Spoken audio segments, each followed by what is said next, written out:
Okay, let's do a quick mic check.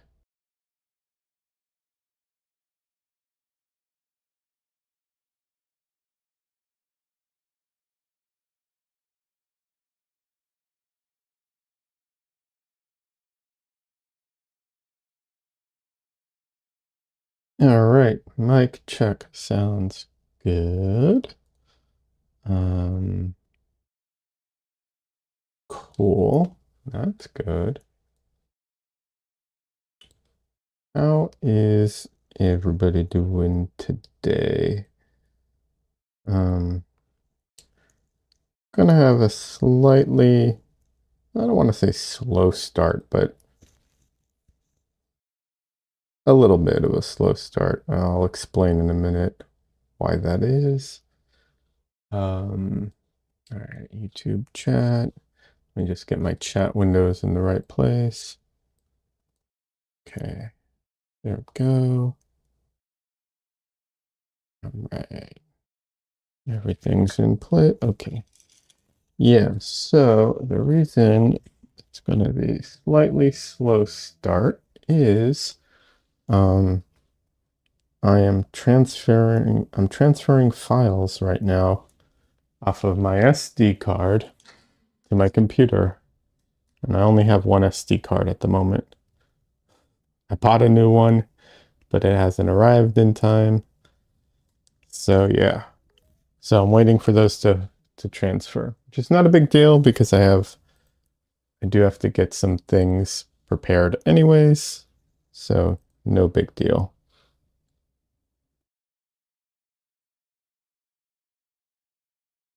Cameras will be up in just a second. There we go. All right, sort of. That one's all messed up. So I didn't get to finish this painting like I had planned because I got involved in dealing with like Black Friday stuff, when holiday stuff, and also but more than that, video related stuff. So I've been very busy and camera testing. Hey, camera, why are you not finding me? There we go.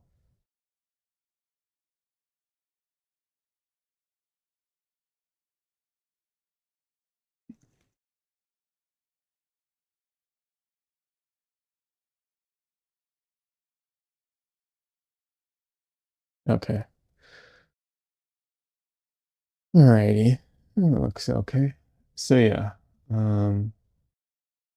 What was I saying? Oh yeah. Yeah, just got into the video editing stuff and also looking up, trying to see if I could find any good deals on paint, which paint to buy. You would think it'd be straightforward, like, oh, I want this, I want these colors because my palette's very defined. But if I could pick my brand and this and they the colors I wanted and just do that, I would, but I can't because, for instance, Mgram doesn't have large tubes of bismuth yellow or quinacridone rose. Okay, so go with a different company, but each company's formula is a little different, and that makes the paint look not only does it feel different, but the colors can actually vary quite a bit. Especially with quinacridone rose. So yeah, it's a bit annoying. Um, okay. That is a weird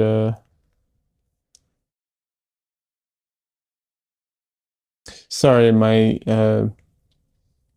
OBS was giving me a weird, not pop-up, but yeah. Okay. Don't know what's going on there, but stream's working, so whatever. All right. So yeah, no, it just gets complicated. They don't Mgram doesn't sell large tubes of the paint of the colors I want, so then I go to a different brand and it's, you know, it's like I don't know. Some of them I've used before, some I haven't. Hi Ike, welcome. How you doing?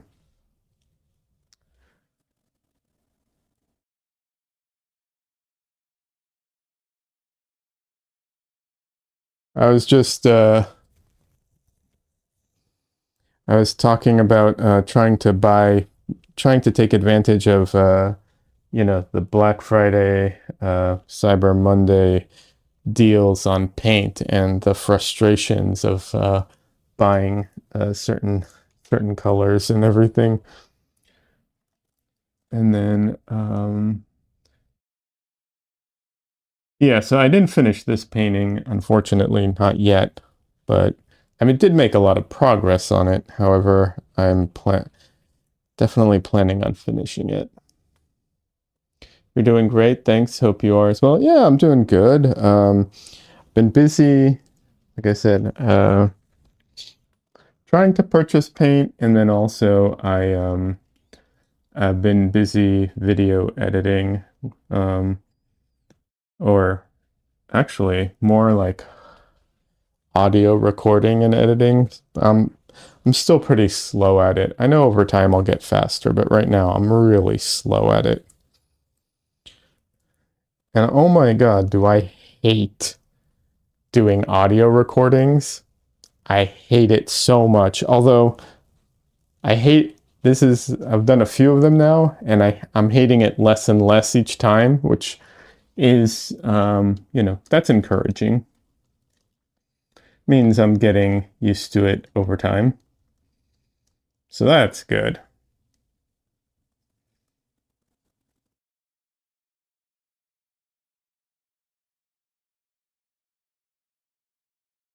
But yeah, I'm very frustrated that the color buying paint is is so annoying that the difference in the same color from brand to brand, and that some brands do have large tubes, some brands don't carry large tubes of paint.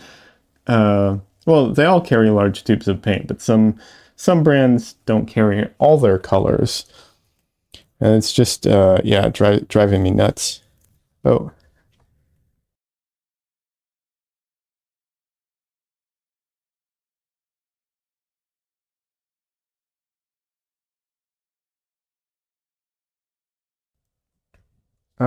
Ike says, haven't seen anything in art supplies that is significantly cheaper because of Black Friday, to be honest. Yeah, I mostly agree with you. There's a little bit of a sale at Jerry's Artorama, on their on some paints, specifically their new brand one, Tuscan Pine. Um, but once again, it's one of those situations where it's like um,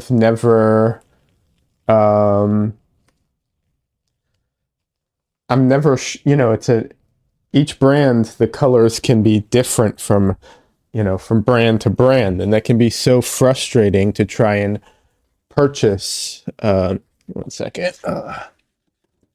To try and purchase it blindly without trying it first. Hold on a sec.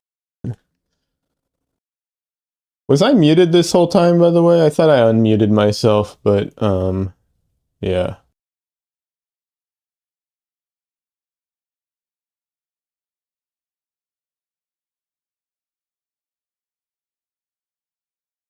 Sorry, I sneezed and I wasn't sure if I unmuted myself, but I'll repeat it myself. Basically, um, the disc, only discount I've seen is from Tuscan Pine.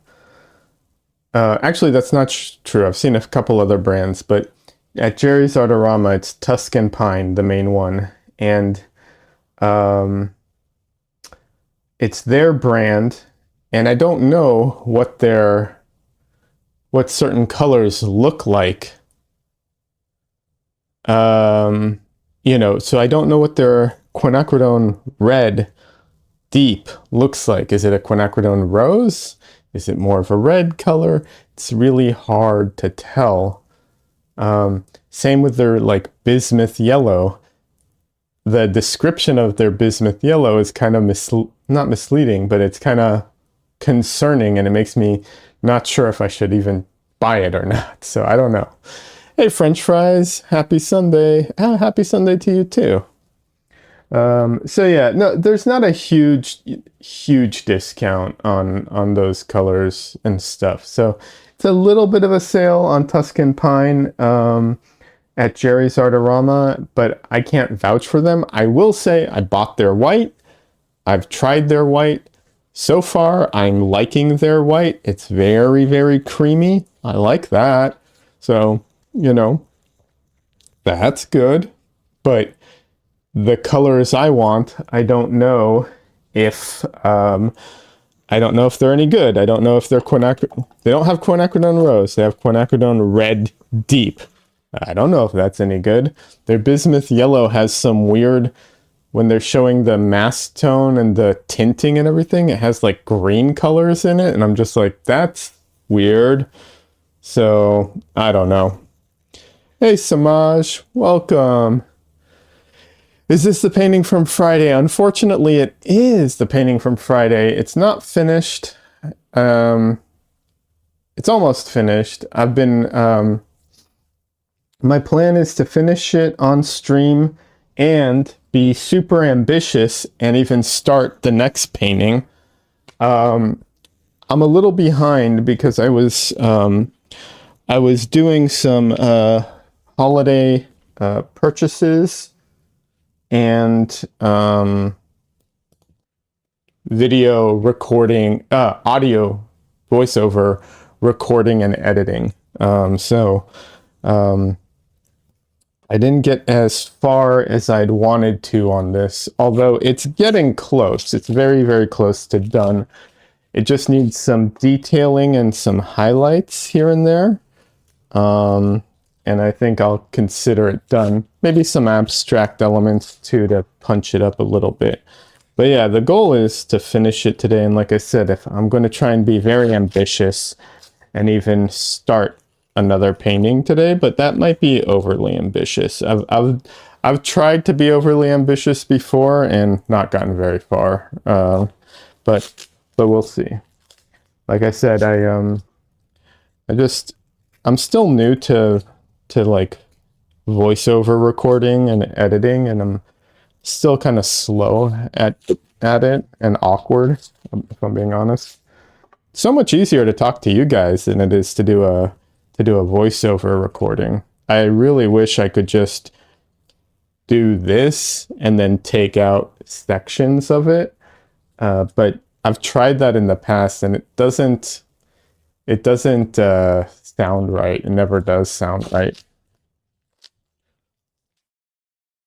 The lighting on him is so nice. He's turned out well. Oh, thank you. Appreciate that. The original reference image,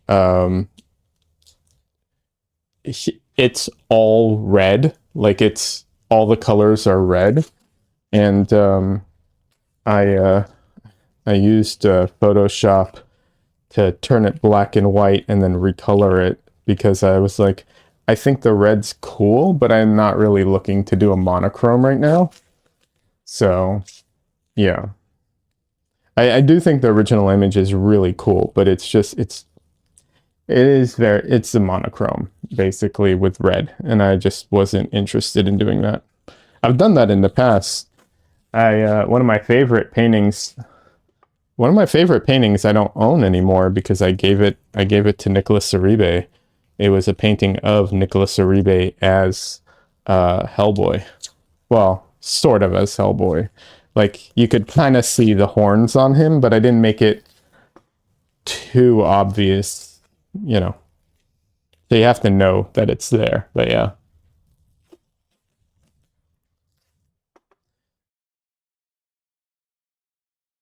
I'm almost done taping the back of this panel. All right.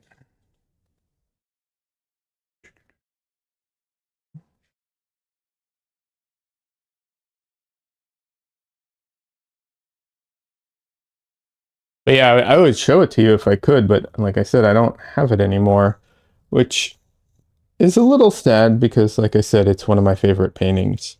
That's always the problem, you know. I try, one of the things that has really, I think, personally at least, improved my art significantly is not being too precious with my art. And every artist I know, well, not every artist, but almost every artist I know, they view their art in a similar way. Like they are not very precious with their art until it's done, maybe. So then it becomes then there's more variety, but especially in the beginning, it's very much like not being precious with it. And I think personally that has helped me a lot. But it still sucks because two of my favorite paintings, the one of Nicholas Uribe and one of and this other painting I did, which was of a woman like just in a field, but it was all like very high key and ethereal looking. That one sold, which is awesome. I'm happy to sell paintings, but there was something special about that painting, and yeah, it sold, so I don't have it anymore. But you know, at least I know the person who bought it, so I can technically go see it if I want. But yeah, not being precious with paintings is, I think, very helpful overall. It's very freeing, that's for sure. All right, let's see if this messes up my camera. I don't know if I can put the SD card in while the camera's on. I've never done that before.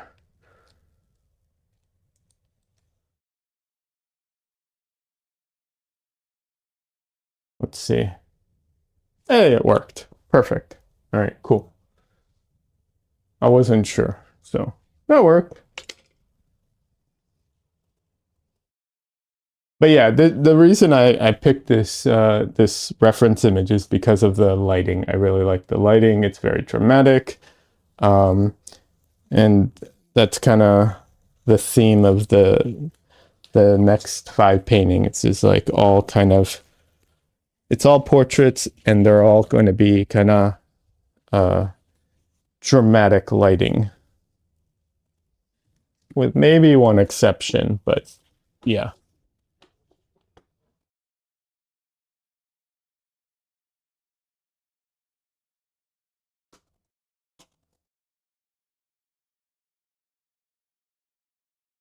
But yeah, I will say, for white oil paint, titanium white specifically, because that's the type of white oil paint I use.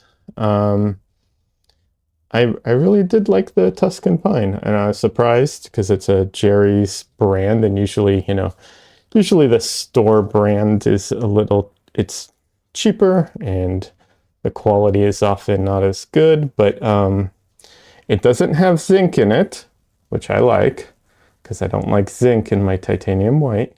So no zinc, and it's very creamy.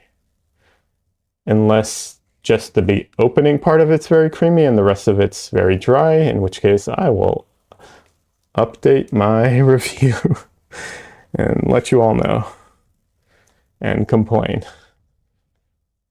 But so far, so good. Anyways. All right, so I have my next panel ready. I have the SD card in. Cool. Just got to clean my brushes real quick, and then we'll try and finish this painting real quick.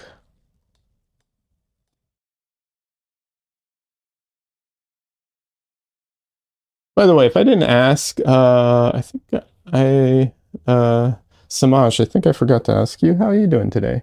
And anybody who I forgot to ask, I apologize. How are you doing today? How's your Sunday going?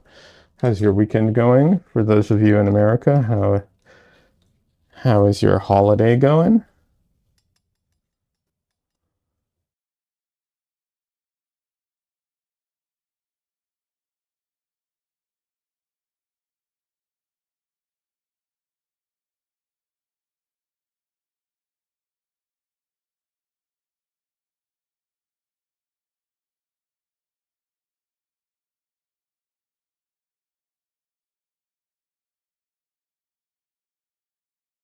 Yeah, one of the things I bought on sale because of the like Black Friday deals.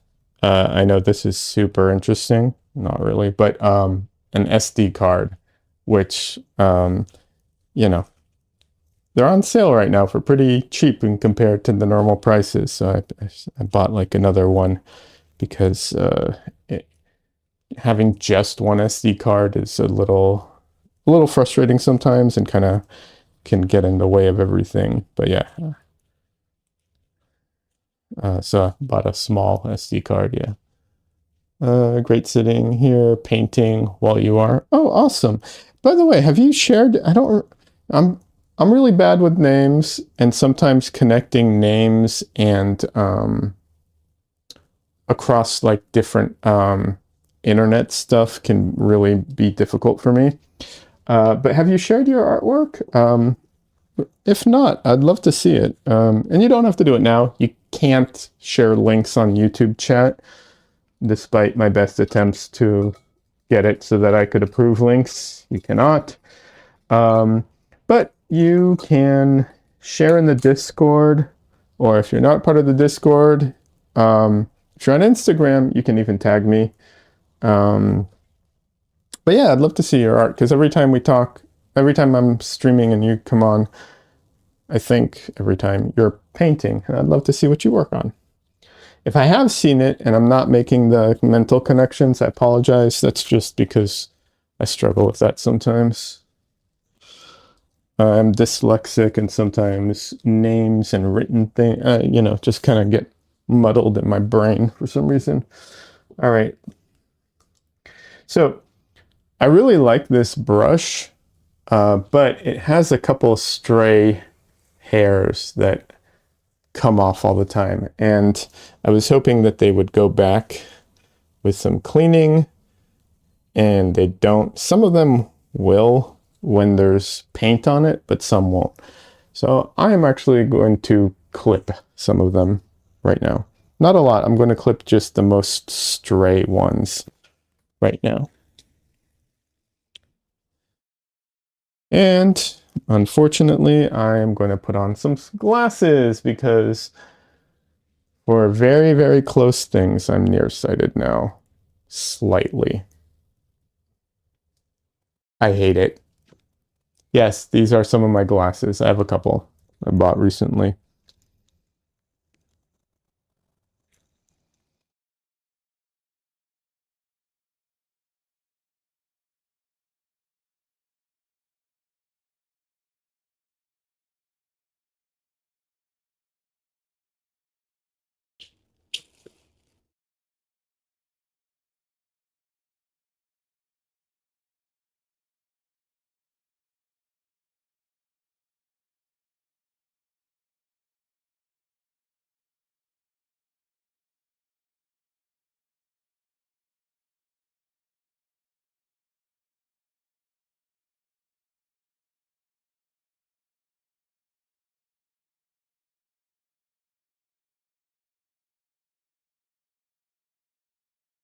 In case you're wondering, these are little like sewing snippers. They're for like thread for sewing. They're perfect for cutting hairs off of brushes. And now I can't see my screen because I am slightly nearsighted, but I'm not farsighted at all. Is this self-portrait? No, it's not. Uh, let's see. Samaj says, I am beyond an amateur. I've only been on the journey for a year, but have been enjoying art the entirety of my life. So I only do it for the process of painting, not for the end result. Samaj, I think that's fantastic, first of all, because that is the most important part of it. You know, honestly, that is the most important part of it. The journey is so much more important than the end result. So absolutely. And I totally get it. Having said that, if you want to share with me, if you want to send it in a private message, you're welcome to on Discord or on even on Instagram. You're welcome to send it in a private message. You're also welcome not to. But look, art is such a, like, saying something like, oh, just art or whatever, it's such a broad term. And there's so much room in there for, you know, like a technical drawing of, architectural drawing is art, but so is a portrait and so is an abstract, So when like critiquing or judging art, it's so important to try and look at it in the right context, because the context also can make all the difference in the world. But just because you're an amateur, just because you started, doesn't make it not worth doing, obviously, that. But also doesn't mean that people can't enjoy it. Even if it's not,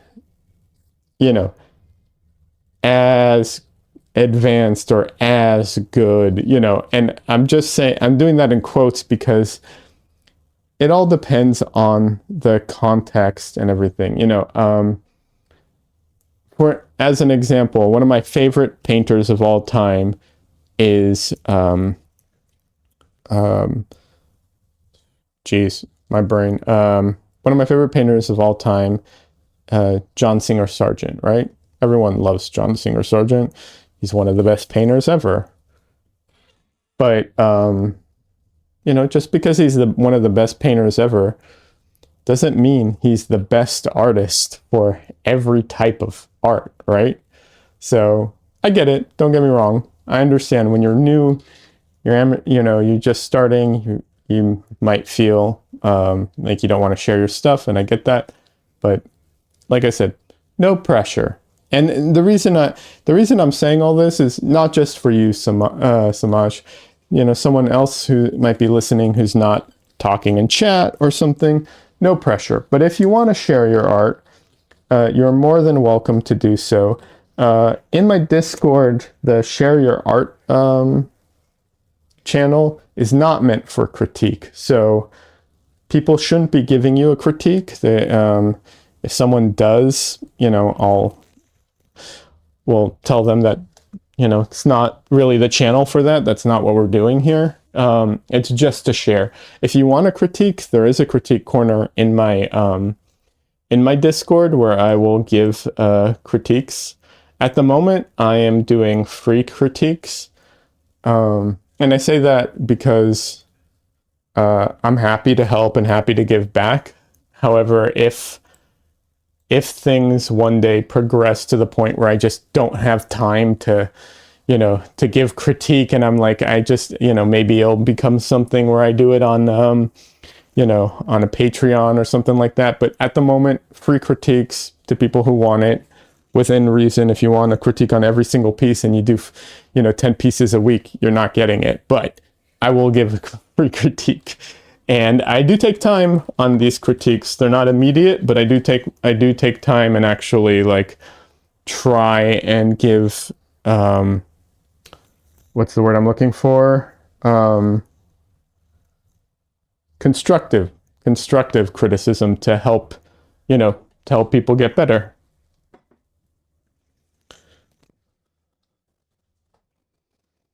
All right, sorry. So let's finish this painting.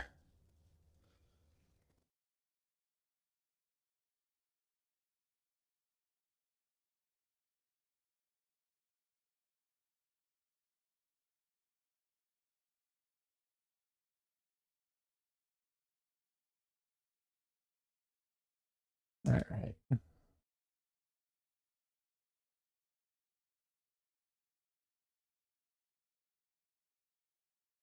But yeah, I'm trying to think. I used to go to Comic Con, this San Diego Comic Con years and years ago. I used to go to the San Diego Comic Con for portfolio reviews. I was trying to get work in the comic book industry. I was trying to be a comic book artist at the time, and I did get some indie jobs here and there. I never got it. I was never able to like break into Marvel or DC or anything like that. I got a meeting with Marvel, and they basically were very encouraging, but I never got any work from them. Um, well, in the comics, I did get sketch cards through them and stuff like that. But yeah, what was I going? So I did portfolio reviews, and I did that for years. And this is early on in my career. I was nowhere as good as I am now. So I kind of understand why I wasn't getting jobs at the time, if I'm being honest. But yeah, um, but the critique that I would get was just the most. I've talked about this numerous times here. It was so much of it was not helpful at all. Like just like the most useless comments that wouldn't help you improve, wouldn't help with anything. Just totally, basically they could have just said, "I don't like your artwork," and that would have been, you know, that would have been just as good because the critiques that I used to get from a lot of people were just not helpful. Having said that, I did get some really good criticism, constructive criticism here and there. And when I did, it was so helpful. Um, yeah. So I definitely try and give good, constructive criticism. And also, I don't understand the people who try and tear people down with their critique. I'm just like, I don't, I don't know. Maybe some people need that. I don't need that. I've met there's almost no artists I've ever met who actually benefit from that. Generally speaking, a lot of artists are sensitive people. Um, and just being mean and tearing them down to try and like build them back up or something just ends up just like, yeah, I've never found that to be all that beneficial. So I don't like critiques like that. When people do that, I'm not a fan of that. Like I said, maybe it's good for some people. I I don't know that I've met those people. I know I've met people who think that it's good for other people or themselves, but generally speaking, it doesn't seem like it. It seems like it just causes people more, you know, misery than anything else. But hey, maybe I'm wrong. All right.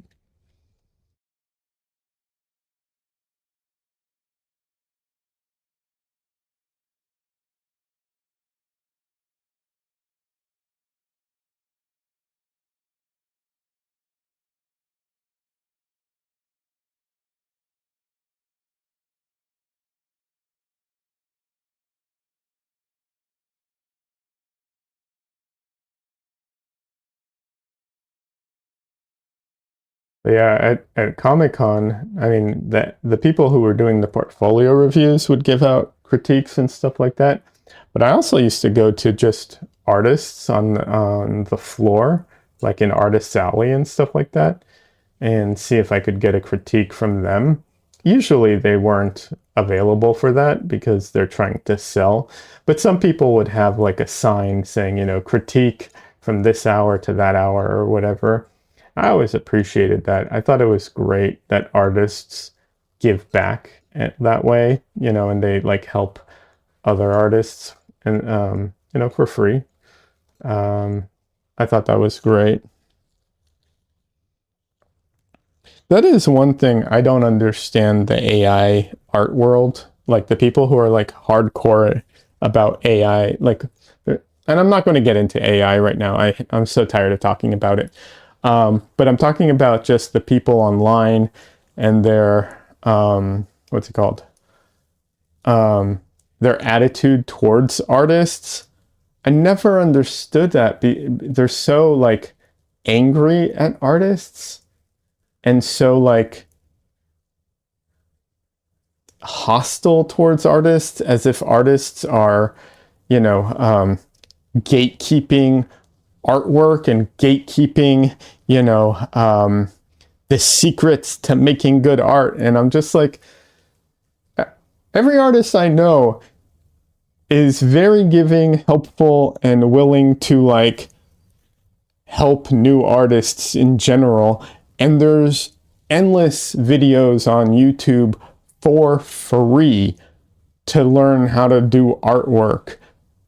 And the only reason that a lot of people, or not a lot, but the only reason some artists do that thing where they're like, they put their like, you know, they put the portfolio review or something like that behind a paywall is because the demand is so high, they just can't possibly keep up with it. So they put the critique behind a paywall because, you know, there's only so much time in the day, and in order for them to take the time to do it, they paywall it under a usually very minor price, if I'm being honest. I got a one-on-one with a animation with a character. What is it? He does character design for animation. I got a one-on-one with him for like, I think it was like $30 or something like that. And I got like maybe it was 25, maybe it was 40. I don't remember. Maybe it was 40 bucks for a half-hour one-on-one with an artist who could look over my stuff, give me critique, give me advice, you know, everything, like just dedicated time. That's not that expensive when you have to think about like the amount of time that guy, he looked at my stuff beforehand. You know, he can't work on anything while he's doing that. Like, it's not that, you know, and he needs to make a living too, but it's not that crazy. Yeah. All right, let's see what chat is saying. Chat's like, all right, Ike says, you're not wrong. If a person's critique doesn't give you a way to improve your art, then the critique is useless. I agree. Samaj says, I had that experience in watercolors. I took a class a couple of years ago, and the teacher essentially told me I had no idea what I was doing. Kind of made me want to step away. That's... Okay, one second. I'll comment on that in a second. Samaj also says, I didn't though, and I stuck to it. And I have to say, I still think to this day that what I created in that experience, never having done watercolor, was pretty darn good. Yeah, also, like, I mean, that's what you're in the class for, right? I mean, like, saying you don't know what you're doing isn't that, you know, saying you have no idea what you're doing, like, yeah, that's what I'm in the class for, you know. I mean, I don't know. Yeah, that makes sense to me. And like, you know, if it's an advanced class, then maybe you should have an idea, but like, yeah, that's what you're in the class for. The secret to creating great art is making a lot of art. True. And if you're lucky, a few pieces in the collection will be great. Yeah, just the truth is, make a lot of art is absolutely... I'll expand on that a little. Make a lot of art and try to improve. There are some people, not a lot, but there are some people who just pump out art, but they're never trying to improve. I don't understand that mentality. I don't get it. But there are those people, and that's fine. If that's what they like doing, great, good for them. There's nothing wrong with that. You just won't get better. I don't think. I don't know, but I don't think. Uh Des says it's what you're in class for, but also have to figure out what the instructor's end goal is to get you to sign up for more classes so they can make money.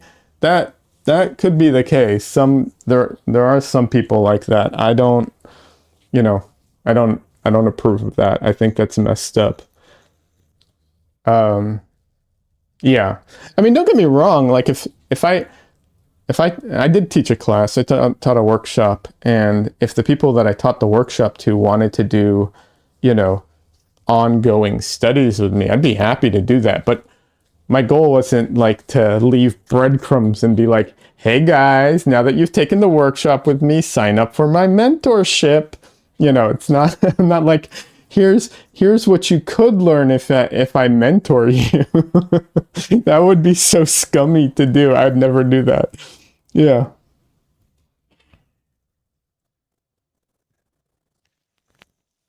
Some people just, I don't know, they have weird attitudes towards things. All right.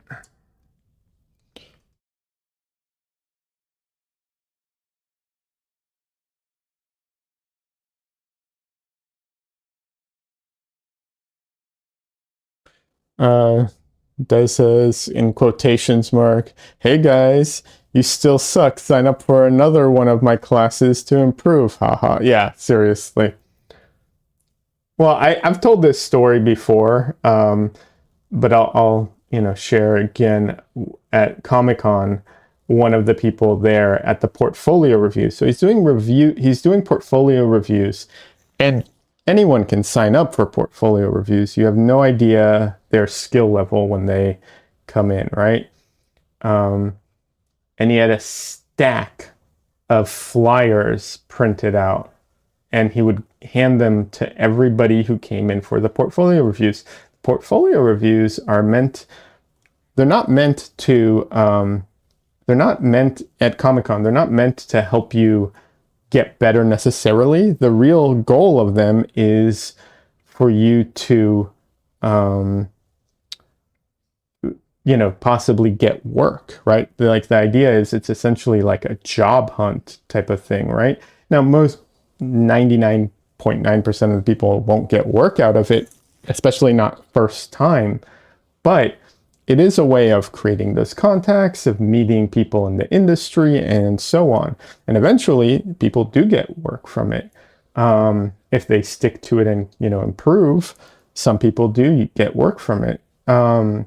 So that's the goal of it. But he had a stack of flyers. I'm talking stack, and he would hand them to every single person who came in for a portfolio review, and um, it was a advertisement for his class to learn how to become a concept artist so that you could get a job. He was working at a company that's famous for concept art. So basically like to help you get it, get art, improve your skills so that you can get potentially a job at a company like the one he's working at. It's so shitty because then you're like, wait, so do I have to take this class to possibly get a job at this company, which is unrelated to the class? Like, are you gatekeeping the, potential job behind so that you can get more people to sign up for your class? Like, what is happening here?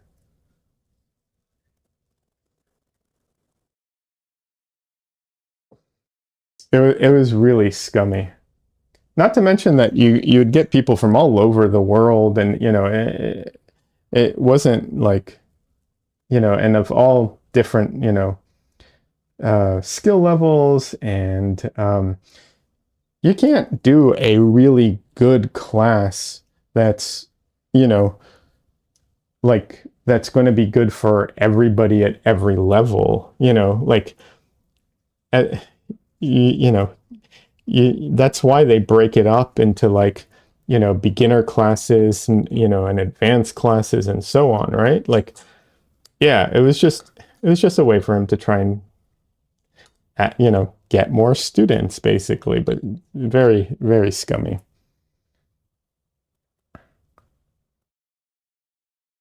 If he was handing out, you know, a flyer to his YouTube channel where he talks about like how to break into the industry and everything was free and it was just like, hey, check it out if you want, sure. I wouldn't, whatever, you're giving away something for free, it could be helpful, whatever. All right, that's fine.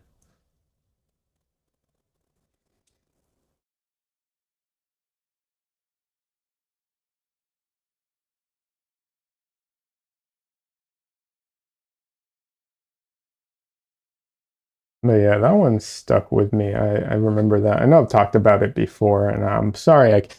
I'm always going to repeat myself a lot on these things because there's always new people who come in, and But yeah, um, yeah, that one was crazy. But yeah, you really one of the good advices I got to from was from an artist, um, who, he was really like talking about when you get a review, he was basically saying like, you really got to take in consideration and think, who is this review from? Like, do you value their opinion? Do they know what they're talking about? How do you know they know what they're talking about? Right? Because like, if someone, just because someone works for a big company doesn't necessarily mean they know what they're talking about. It can help, but so it it's it's very difficult. It's definitely difficult, and something to be, aware of.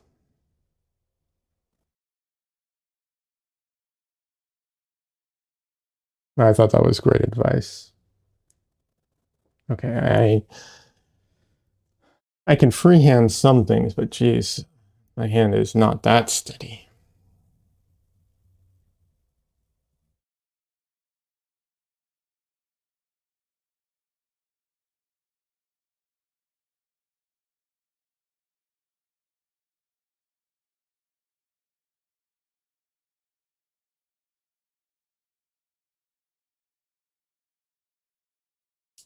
Oh, by the way, Des, how you doing? Good to see you.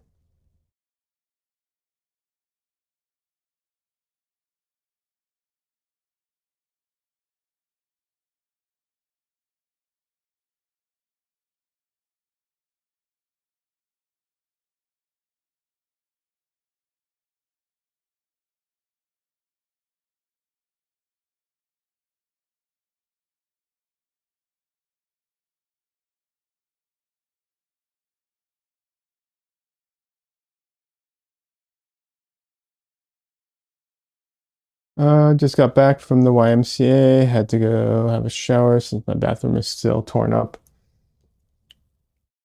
Ah, that darn bathroom.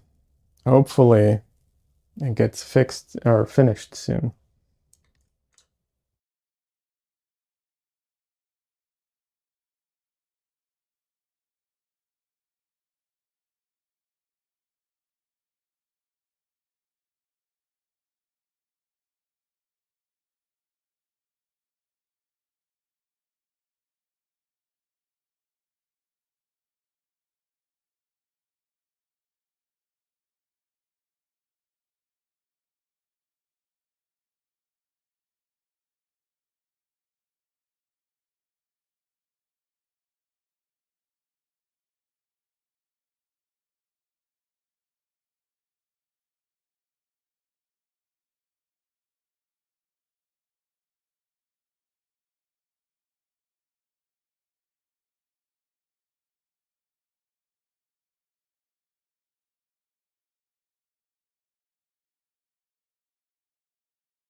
I do want to go on a bit of a I would love to go on a bit of a deep dive in some art history stuff because something Samaj said about like the person, instructing them saying you have no idea what you're doing, made me think about some artists in history who um my understanding is they didn't entirely know what they were doing. Um but the thing is I'm not versed enough, so I can't really talk about it. The one that comes to mind is like Goya. And the only reason that one comes to mind is because I know that he apparently like lost his mind or was kind of crazy or something like that. And he painted on his walls. Um and only after he died they found out about it or something like that. But I don't know how trained he was prior to that. And I'll be honest, I'm not really a huge fan of Goya's paintings on a technical level, but they are very visceral. I can't claim to be overly familiar with them. I've seen some of them, but I don't know the history of it. I don't know his history well enough. That is one thing that, um, I really want to, at some point, figure out, basically gain more art history knowledge. It's very difficult to get good art history knowledge.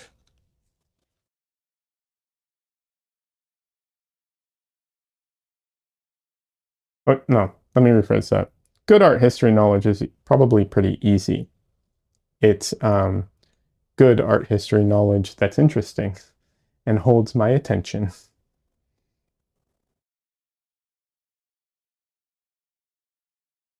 To be clear, I am the problem in this. I recognize that.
So my painting is very wet right now, and laying down color wet into wet can be a little difficult. One of the tricks to that is to make your brush or spatula thing more um, parallel parallel to the um, surface of the painting. That helps the paint come off the uh, brush or spatula.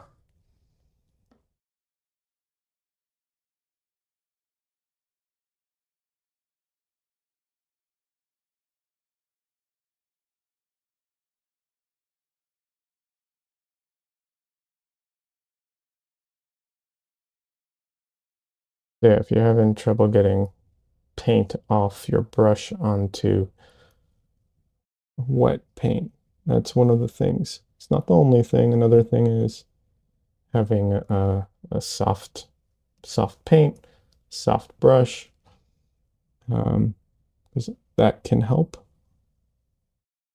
Although if you're very gloopy with it, you can also do that with a hard brush too.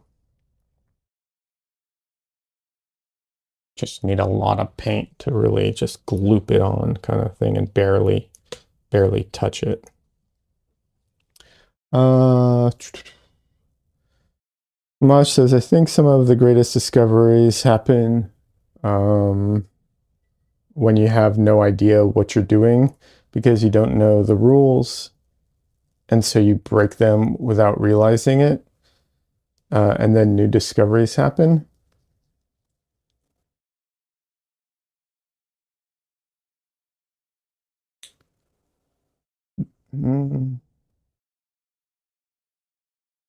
It's very complicated. I agree with you. I agree with you partially. Because it's, and the reason I say that is I do agree with you. It's just, it's a, you know, this is a YouTube comment. You know, you're limited in size and everything, and it's text, and I'm talking. It's, you know, it's difficult to have like a certain meaningful not a meaningful conversation, but a nuanced conversation, because you are right.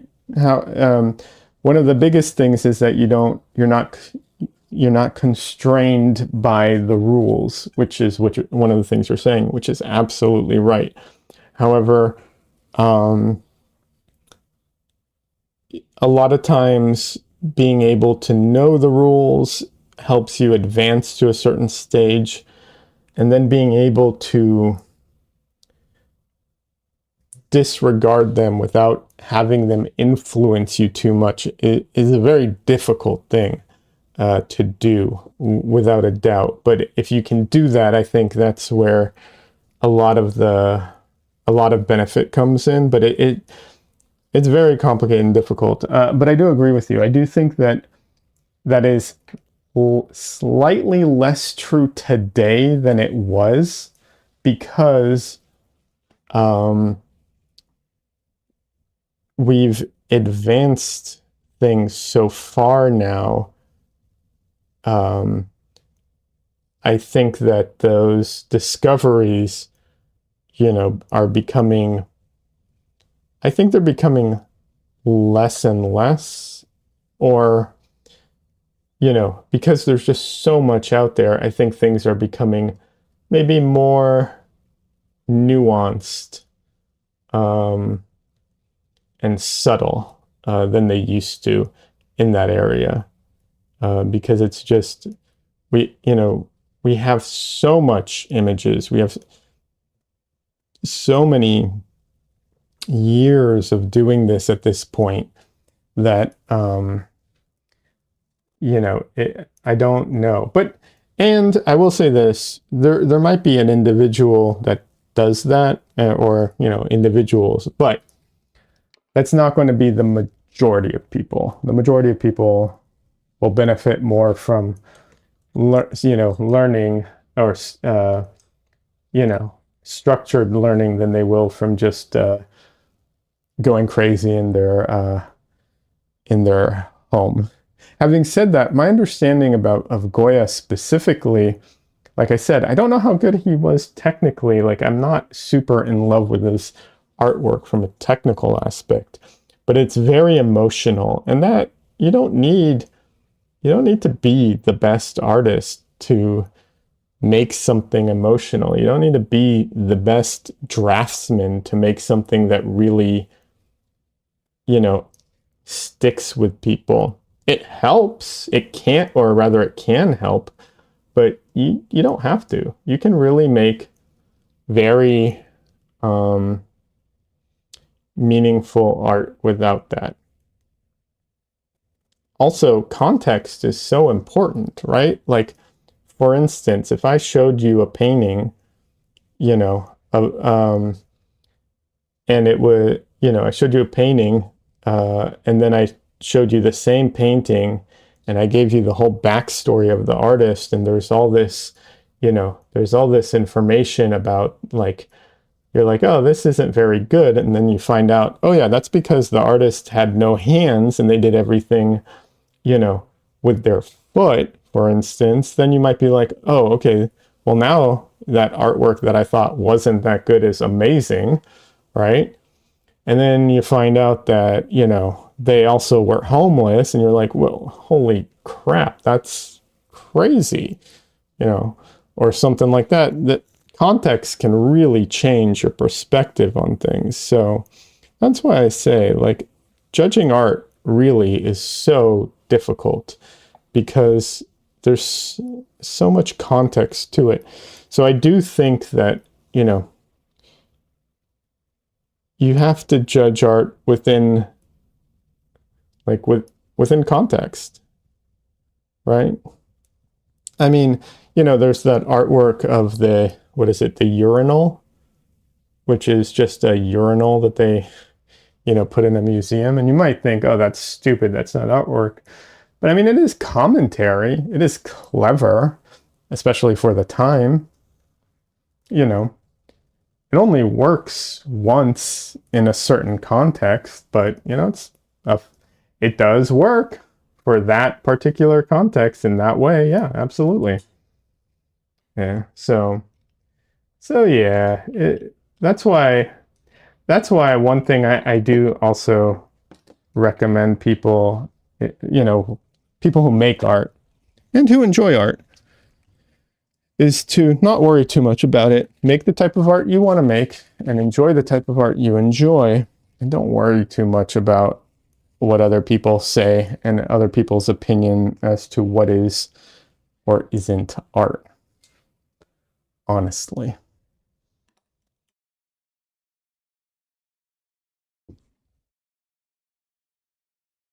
Samaj says, I think we're at the point today that there is nothing that is really truly original. It's just a regurgitation of all the things that have already been, which makes sense to what you were saying, and that the new discoveries are hard to achieve because what's left to discover. To a degree, you're right. I agree. But the thing is, a lot of the discovery, I agree with you. I mean, you're right. I think that there's a degree of truth to that. But, how can I put this? The discoveries and everything are going to be smaller, but they're not, they're more nuanced maybe, but they're still there.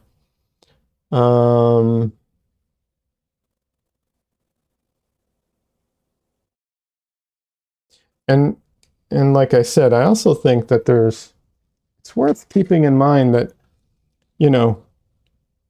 artwork, like if your goal is to create a new form of art or a new style of art, then you might have a really hard time. Maybe you can pull it off. I don't know,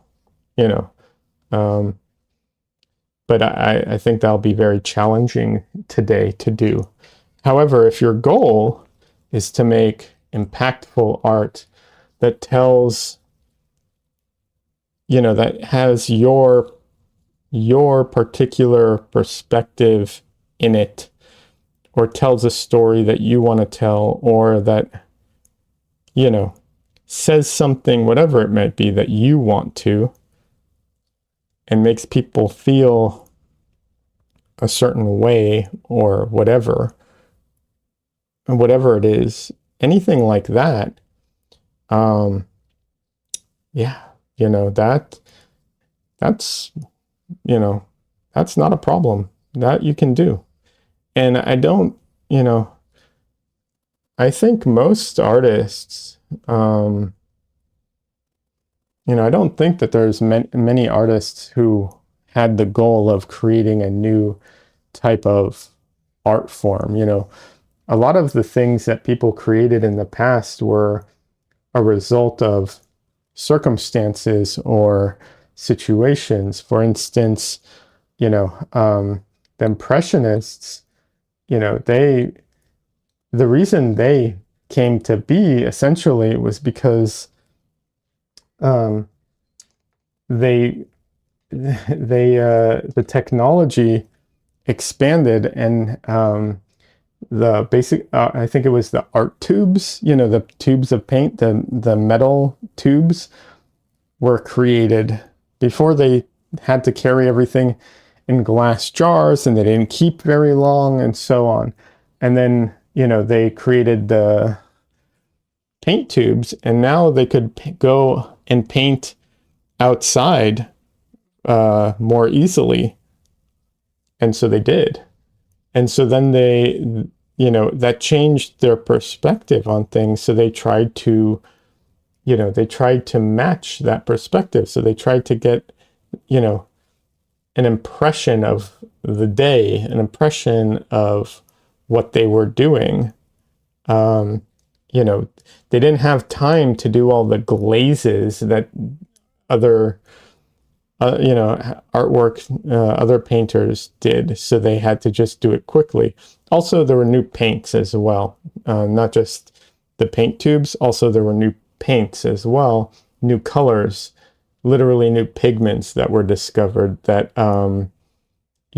also changed the types of painting you could do with them.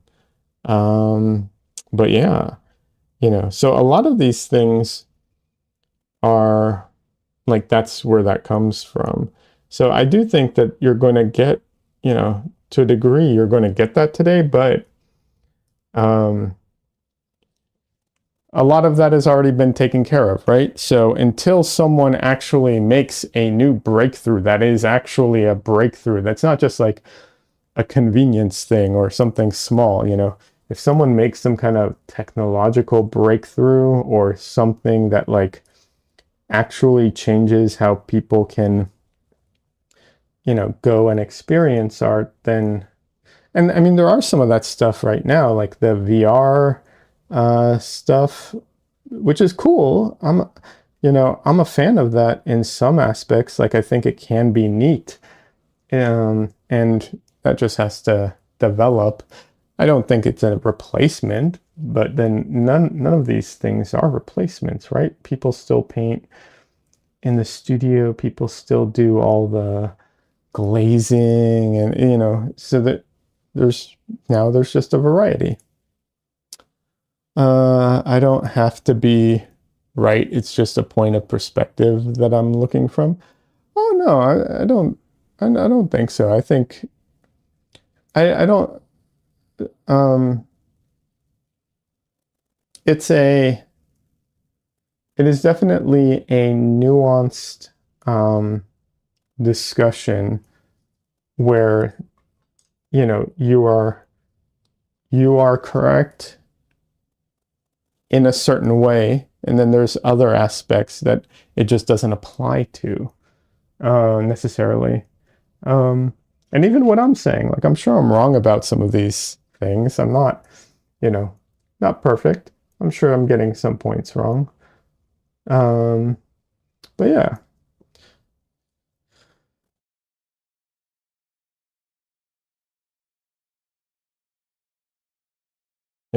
it would be interesting. I mean, don't get me wrong. It would be real interesting if someone came out and it's like, oh, hey, here's a new type of artwork that, conceptually that never existed before. That would be interesting. Don't know what it would be, but it'd be interesting.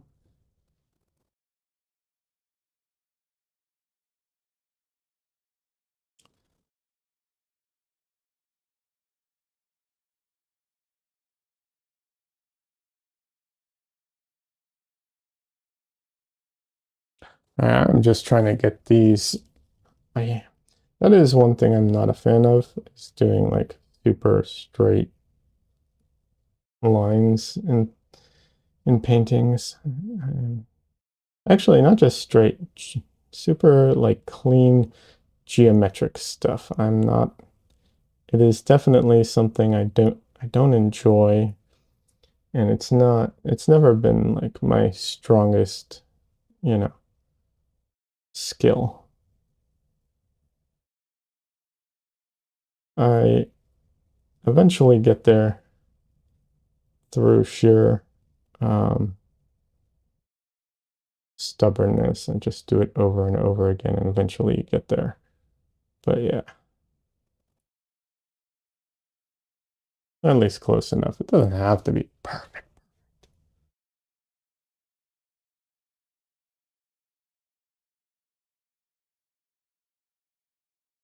Yeah, trying to remember her name. Can't believe I'm spacing on her name right now. There's an artist I follow online on. She teaches at a university. Uh, oh, I think it's Julie Becker, maybe. Um, she is so clean and precise in her brush work. It's insane. When she does a lot of still life stuff. It's so good. She's so good at just putting things down like that.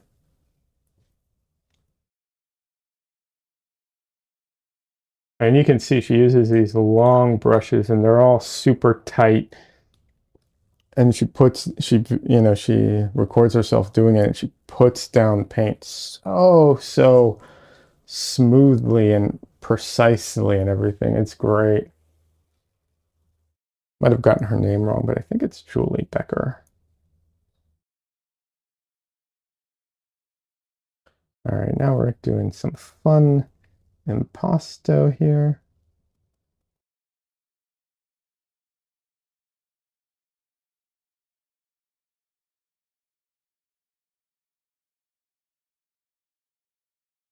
But yeah, I would love to talk to someone who's like really, has a lot of knowledge about art history and learn more about it. Like clearly I know some, but it would always be good to know more. I The art school I went to was very much they didn't teach much in the way of like art history. It was more practical than theory.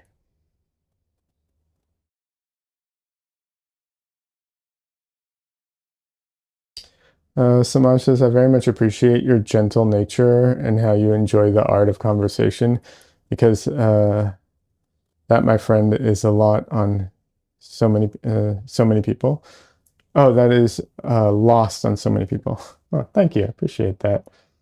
Yeah, I mean, we're here to talk and have a good time, you know.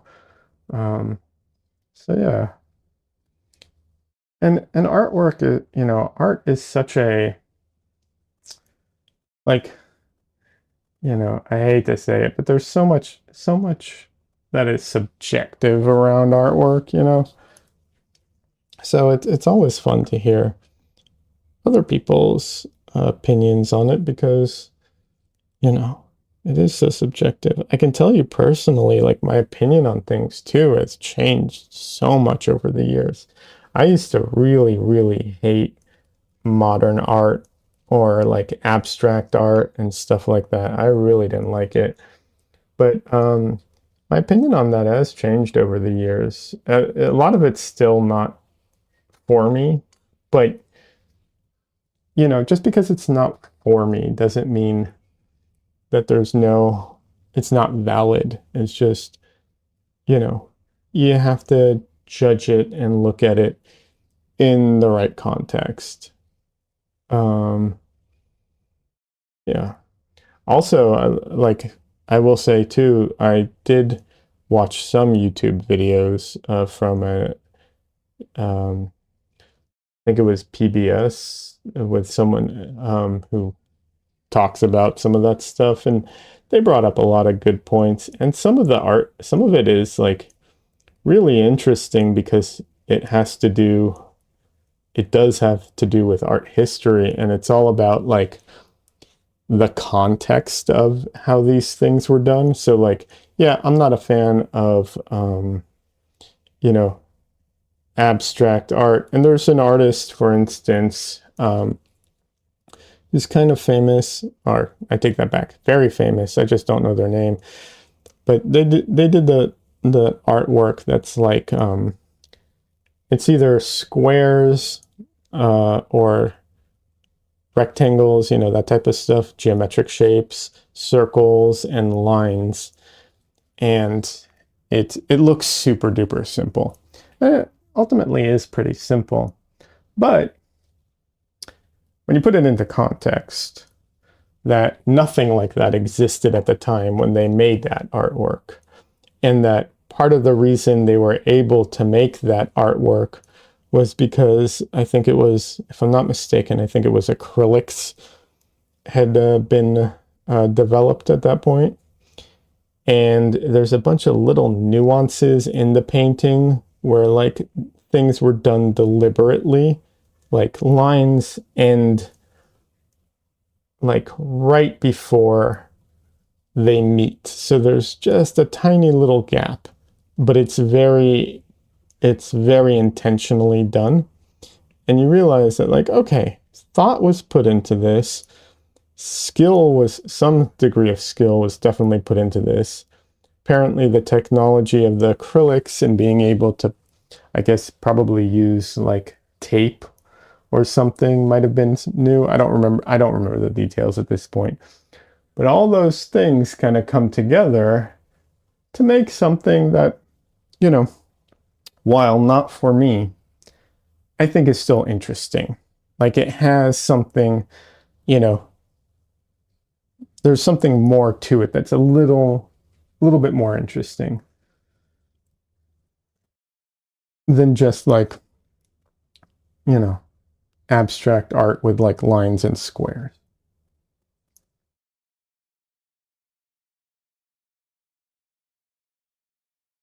So I do think that that type of stuff helps a lot. And a lot of it also, I think, you know, like I said, the context of when things were done, you know, also makes a difference. I don't think, for instance, there's that artwork where it's like two clocks that are out of sync, but at some point they come back into sync and then they go out of sync again. Like that's a cool piece of artwork and commentary, but you could never do that again with clocks for sure, right? Like once it was made, that's it. It's done, right? Because it's more the concept than anything else. I mean, the execution matters, but like yeah, the concept is the most important part there. That's why I say I have to judge these things in, you know, with like the context attached. It would be nice if the artwork spoke for you though, and as an artist, you didn't have to say anything because it'd be a lot easier.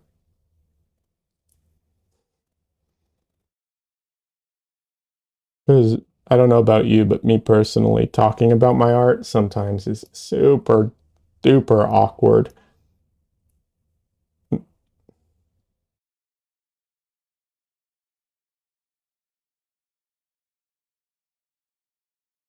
Um, Michelle always, my girlfriend, gets on my case because I like downplay myself so much, or when we go out or when I'm trying to, you know, network sometimes I don't talk myself up much in front of people.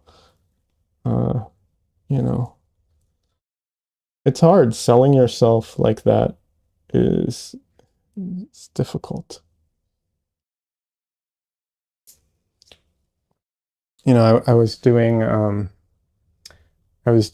took this business class where we had to do it was for artists and we had to do like a presentation. Um, and when you're preparing the presentation, there's like a questionnaire to kind of help you. You don't have to answer all the questions on it, but it's just like a guideline, you know, like, um, and one of the questions, so I just answered the questions in the beginning. I just answered the questions and then I developed it more. But one of the questions was like, who are you and what makes you special and why should people care? And I was just like, well, I'm Leod. Uh, I don't know, and I have no idea. You know, it's just like not really a good way of selling yourself to be like, I don't know why I'm special and I don't know why people should care. And I'm not looking for compliments right now. I'm not fishing. I'm just saying, like, it is difficult to sell yourself like that, you know? I think it's a skill separate from making art.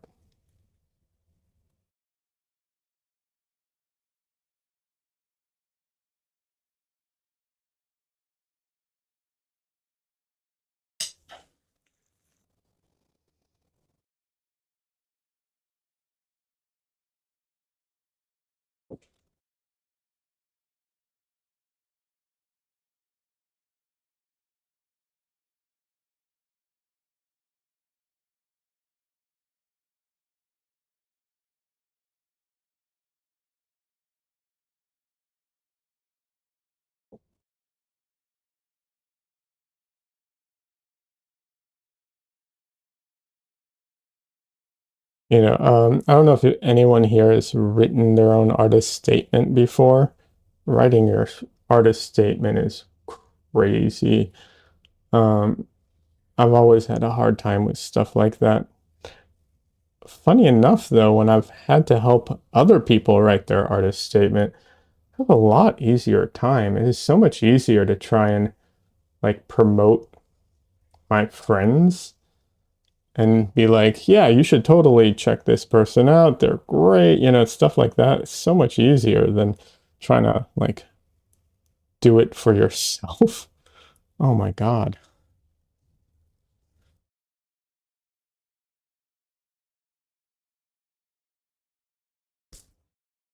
All right, let's do a quick stretch and then try and finish this.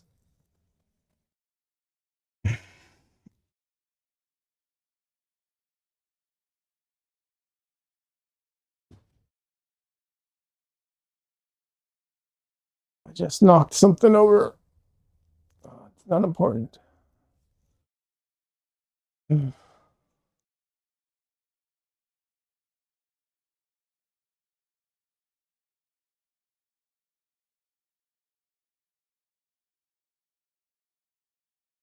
I don't know if any of you have seen the Great British Bake Off, but we were watching I think it's the last season, and one of the hosts knocked someone's dish off of the counter during the competition. Turned out okay, but like, oh my God. That's just like, oh, I don't know if I would have been pissed necessarily. They're really good hearted there, but like, oof, that would have been rough. Uh, okay. Samaj says, well, I think that's what the concept of public art or conceptual art is. It's something that's done once and can never be recreated again. That's why it's so important to capture it as and see it or be a part of it in the moment. That is the call of the artist to us to be engaged with art. Yeah, yeah. I mean, yeah, that's a type of artwork you definitely have to be engaged with for sure. And there's some art that like I'm um I've talked about this before. There's an artist oh, I always blank on his name. Concept art and conceptual artist, no, modern artist, abstract artist. I think abstract artist. Anyways, he has a chapel in Houston, and I really want to see it in person because they're these big paintings.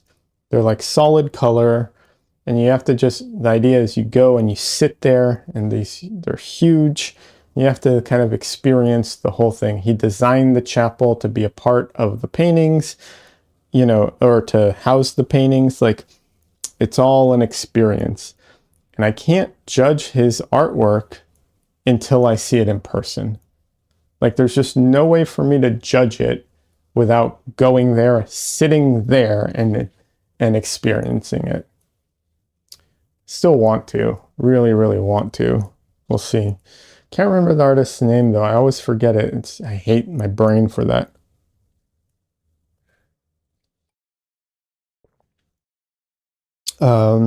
There's this other artist. I'm going to forget their name, of course. Um, his artwork was damaged a couple years ago for some, I think it was a protest or something. I don't remember exactly. Uh, he has a piece of artwork called, I think, Red, and it's like all one color, but because of the different types of paint and the different textures that are put onto it, even though the whole thing's red, there's changes in it. There are parts that look different from other parts. And it's big. And I'm like, I can't really, I'm interested.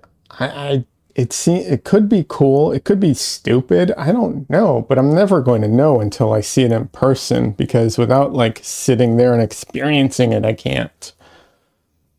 Samaj says, I think it's really hard to have that outside perspective of yourself when you are so close to your art, and sharing that part of you. A part of you seems very personal, especially with strangers. Yeah. It's like doing your own artist statement and stuff like that. Yes, it is. Also, I remember. I'm trying to remember the book. I think it was. Oh, was it Fear and Art? I think it was that book. And one of the things they talk about there is the fact that, like, sometimes the artist doesn't even know. Meaning, like, I might have a concept or an inclination, or I might have like an idea of these paintings that I want to make, or these artwork. It doesn't have to be painting. But I won't actually know how to verbalize some aspects of it until it's done, because at least for a lot of artists, for me too, it's not like I have this idea in my head and it's like perfect, and then the idea is, can I execute this idea onto the page or canvas, right? Or substrate, whatever. It's more like I have a vague inclination, and then I start and I do something, and then I react to what I've done and what the results were. And there's a lot of back and forth between me and the substrate and the painting as I work through it and as I conceptualize things. So it's not, some of these things, like, you don't realize it until you've done it already.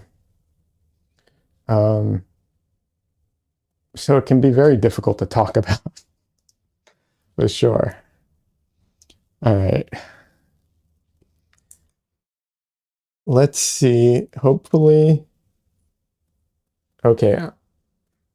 I'm trying to see where my head starts to block things. It's here. Okay.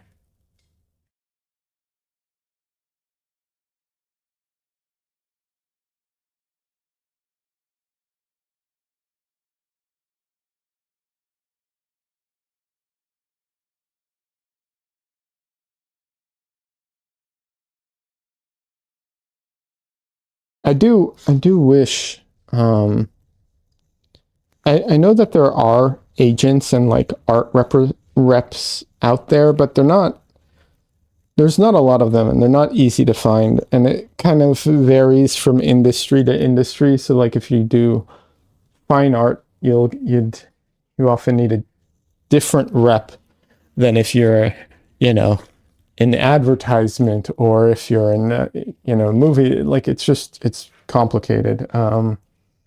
But I do wish I could find like an art rep, so someone to sell my art for me, so I didn't have to, so I could focus more on the painting part. But at the same time, the flip side to that is, I do like interacting with people on here. And um, if I had no interaction with the people buying my artwork ever, the majority, I mean, it would be weird for sure. All right, so here. Okay, so as long as I'm here, I'm not going to be in the shot. All right, I'll try not to be in the shot.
I like this brush. This is a I I spent a little bit of money uh when I was working and had more money to spend.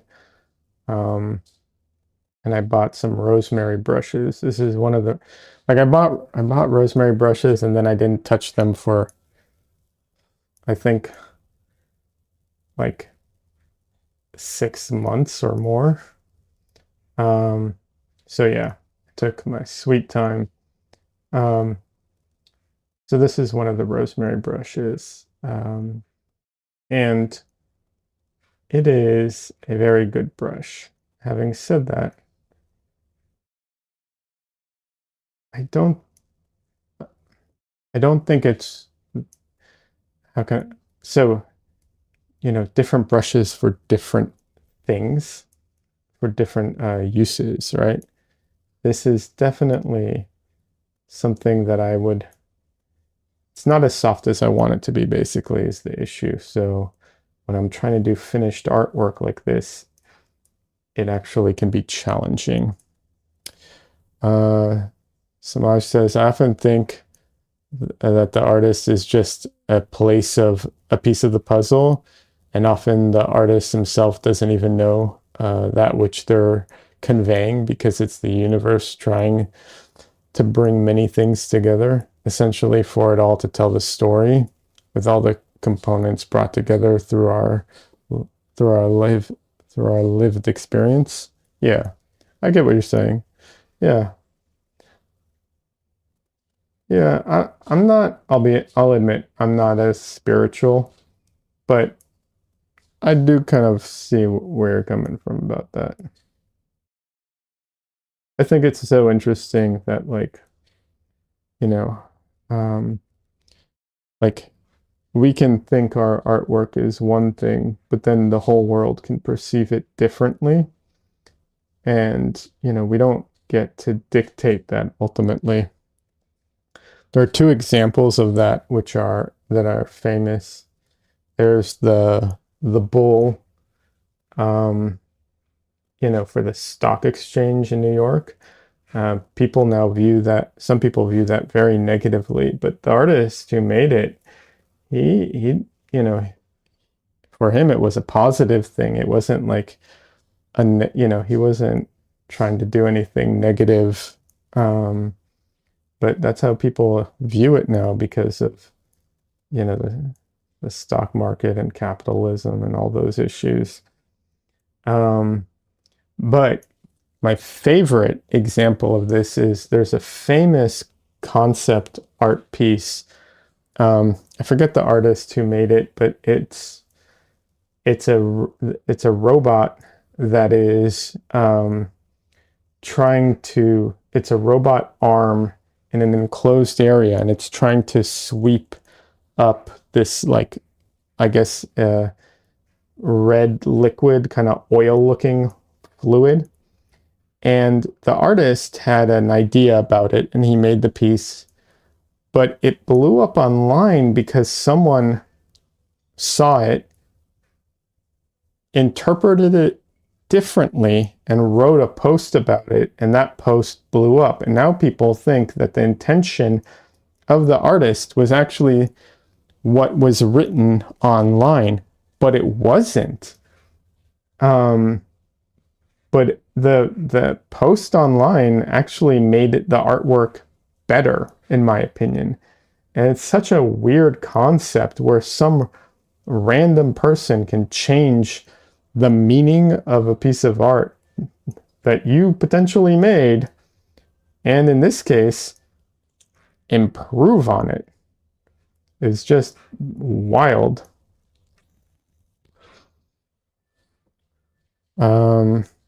Yeah, that I love that story, and I do think that the art piece was interesting, but oh my God, the interpretation of the guy online where he was like saying that essentially the machine is trying to like keep the oil from, like, basically like it's bleeding, and it's trying to keep the oil from, exiting itself, and it's trying to constantly like sweep it up so that it doesn't stop. It's just like, it's very, um, what's it called? Like it definitely gives it more life. The original piece was more about like the futility of like doing a repetitive, action or something like that. I don't know. I don't remember, but it wasn't that. And yeah, that post blew up and really, in my mind, really made that artwork.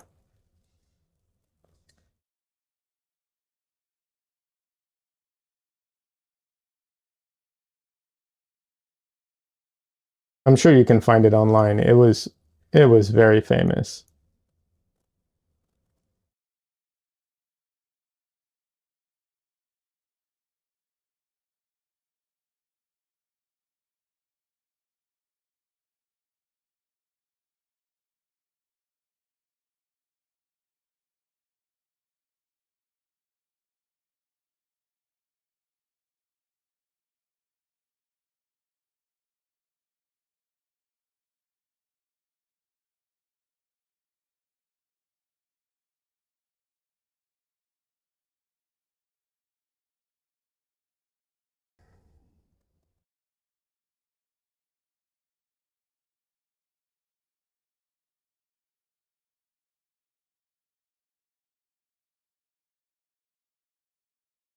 Having said that, there are artworks that I'm just like, there's always going to be artwork that you just look at it and you're just like, yeah, whatever. I just don't judge them as harshly as I used to. I used to judge artwork like that didn't speak to me like that way harsher than I do nowadays. Now I'm just like, okay, it's just not for me. That's fine. Not everything is for me, as long as it speaks to someone.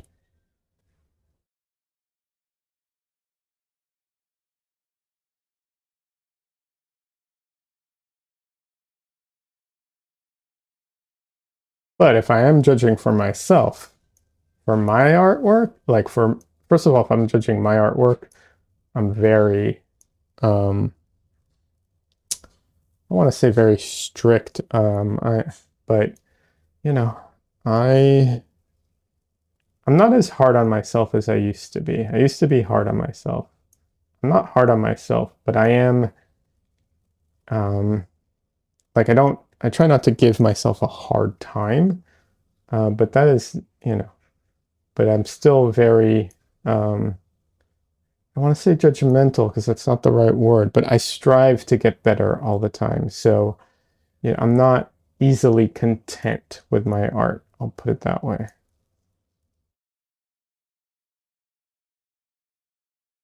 And I think that's okay.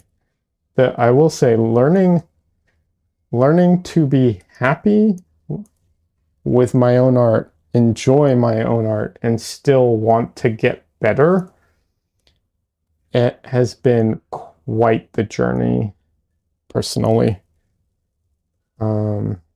Yeah, learning to be able to do that, that has not been easy.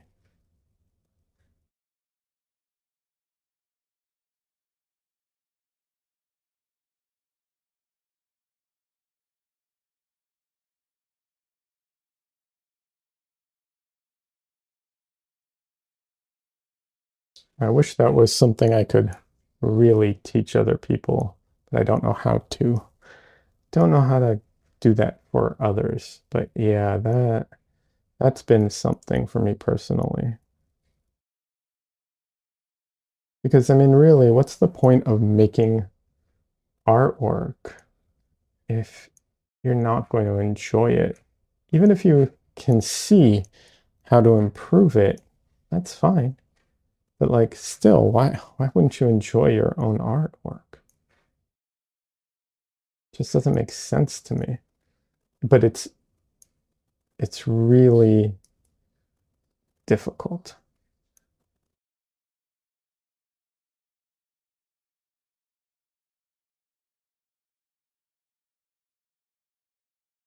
Especially like some people have different backgrounds and like there are some what's it called? Um there are some people who teach and the attitude is like you're never good enough until you're the best. Or as soon as you enjoy your own artwork, you stop improving. It's like, not really. You can enjoy it without, you can improve without hating your own artwork. You know, it's okay to like it and still see how you can get better.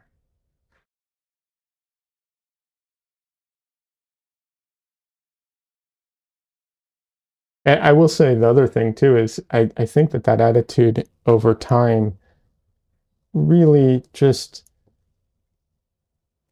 poisons artists because it takes all your enjoyment out of it. And then you just, at some point, it's like, why even bother if you're not enjoying this at all? Like, it takes all the fun out, it takes everything good out of it.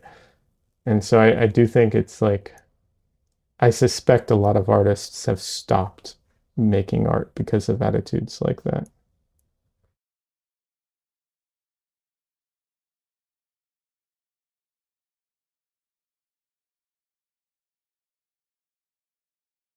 I don't have numbers, so I can't be sure, but I could easily see it happening.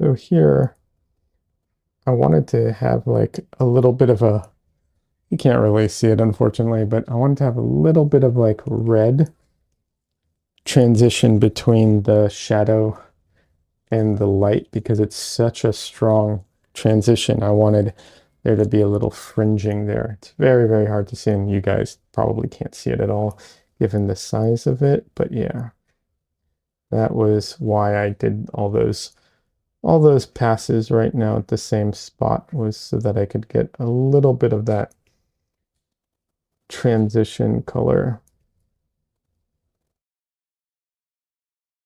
Essentially, I relied on the fact that I'm not that precise And so I just did the same thing a couple times and then just tried to color inside, knowing that I'd mess it up, and that mess up would be the fringe.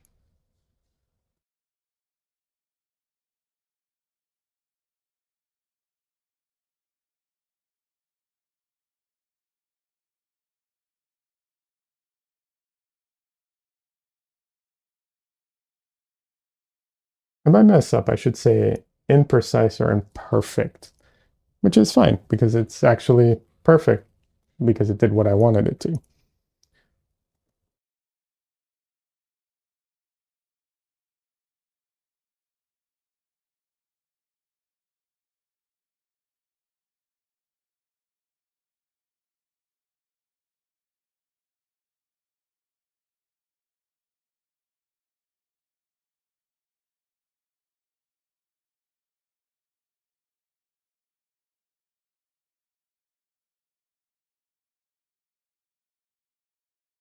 This whole painting lives in a very like tight uh, um, range.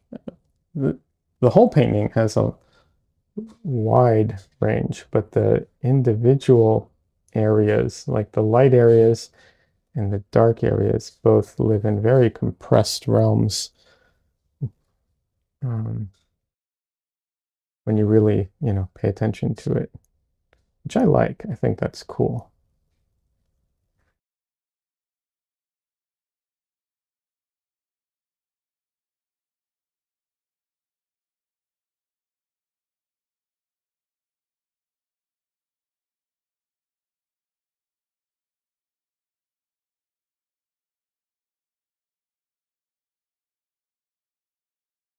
I like the play, like some of it's, it's very contrasty, but you have a lot of subtlety as well. And I like subtlety.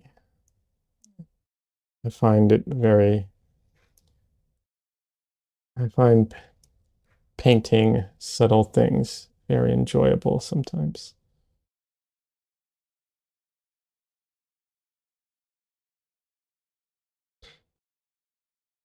I think one of the reasons I like painting subtle things is because to me, it's an opportunity to show off skill, right? Like doing things with no subtlety is easier than doing very subtle things, at least for me.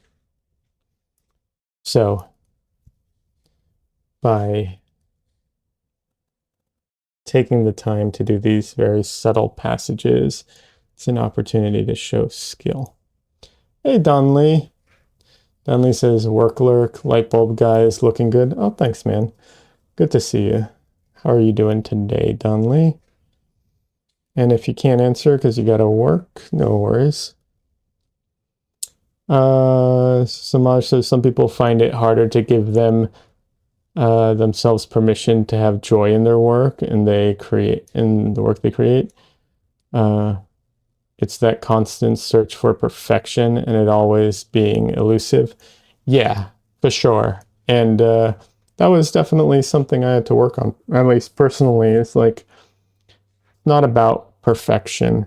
And, I've worked very hard to also embrace the imperfections. I think those imperfections are so special and often are the best part of things. And so, but I do understand it. It's very hard to do that. And depending on, who you are and your background and everything, um, you get this a lot, or I've seen this a lot in the concept artwork, or actually just any of the production world. They're very harsh because it's a very competitive field, and so there's this attitude of like, be the best, work, push yourself, be the best artist, and and like, yeah, of course, be the best artist you can, and sure, but there's this real like, you know I don't know how to describe it, like um yeah, grind mentality, and like, there's always someone better than you. You gotta level up and level up and level up. And it's like, I mean, yeah, I get what you're saying, but at the same time, like a lot of times those imperfections in artwork are actually the parts that people like the most. And, you're never going to be perfect. And you can be a great artist without being the best too. Um, you know, so yeah, but yeah, I see that a lot there because, like I said, it's a very competitive industry.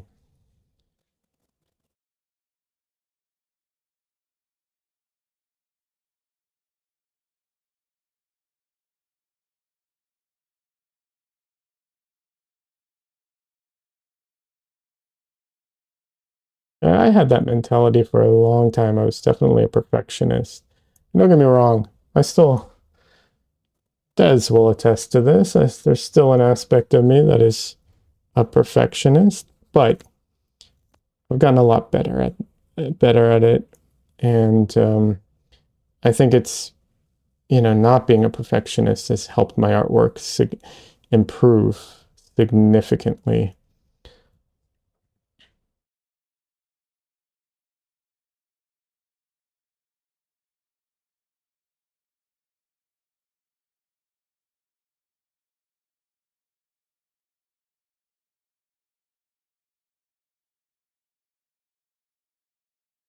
But yeah, Des gives me a hard time because I'll say, "Oh, this painting's done," and then I'll continue to work on it.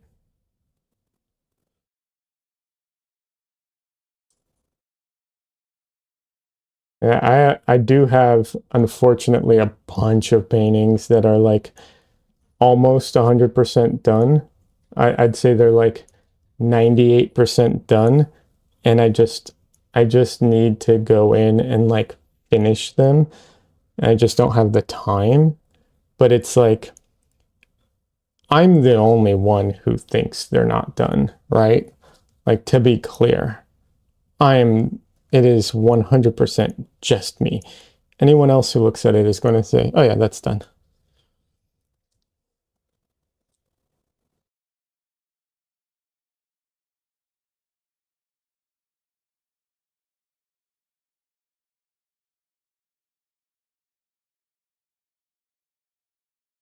It does, exactly. Yeah, exactly.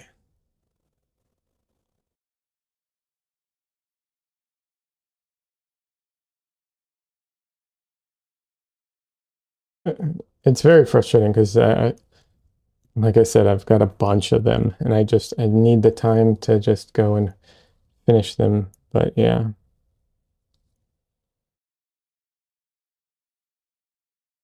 but also because no one else will ever know if they're done or not.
Yeah, we'll see. One day, I don't know. Well, maybe I don't know how I'll finish some of these paintings. Because the thing too is, I will say this, I'm not a fan of leaving a painting for too long. At some point, after I've left it for so long, when I come back to it, I'm like, I don't even remember what I was doing. I don't, I'm just like, I don't know. It's been so long. What's even the point of going back to it? Especially because, like, over time you get better. And so then the changes that you're going to make are very different from the ones that you would have made when you painted it. So now you have a lot more work to do. And so at some point, I feel like once you abandon a painting for too long, you just kind of have to let it go and leave it as is. Um, if you're not like working on it, you know. But yeah, I'm hoping I can get back to some of these at some point because I really want to finish some of them. Some of them you guys have seen, some you haven't. It just depends. Like I have some personal ones that I started a while ago for like family members, and things have changed a lot, since I started them. So I don't know. We'll see.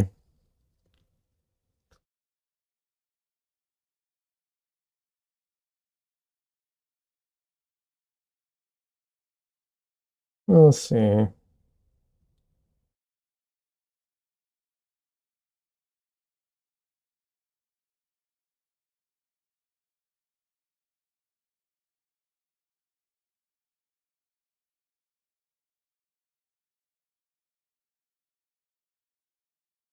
Hopefully I can finish them before any of those particular family members pass away.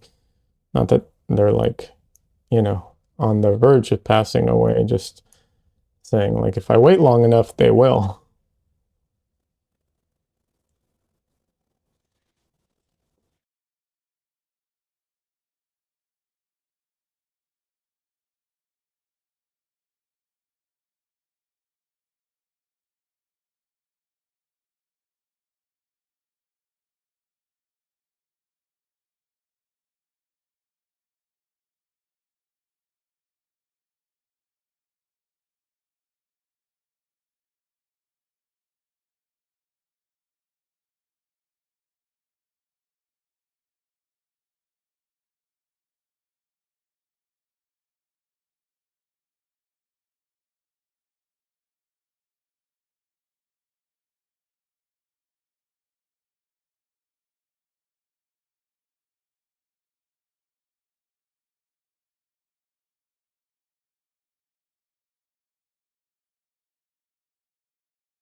Yeah, I like this brush a lot, but I think I need to I'm really tempted to get one of my other rosemary brushes and use one of those. I bought a few and I bought them and then I put them on my desk and left them for like I literally think it was 6 months.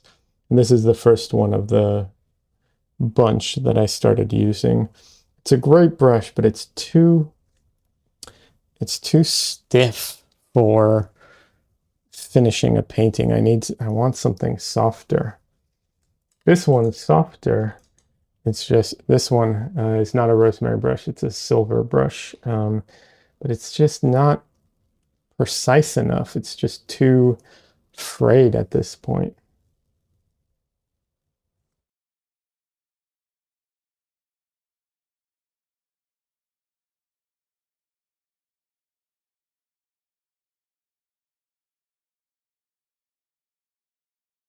No,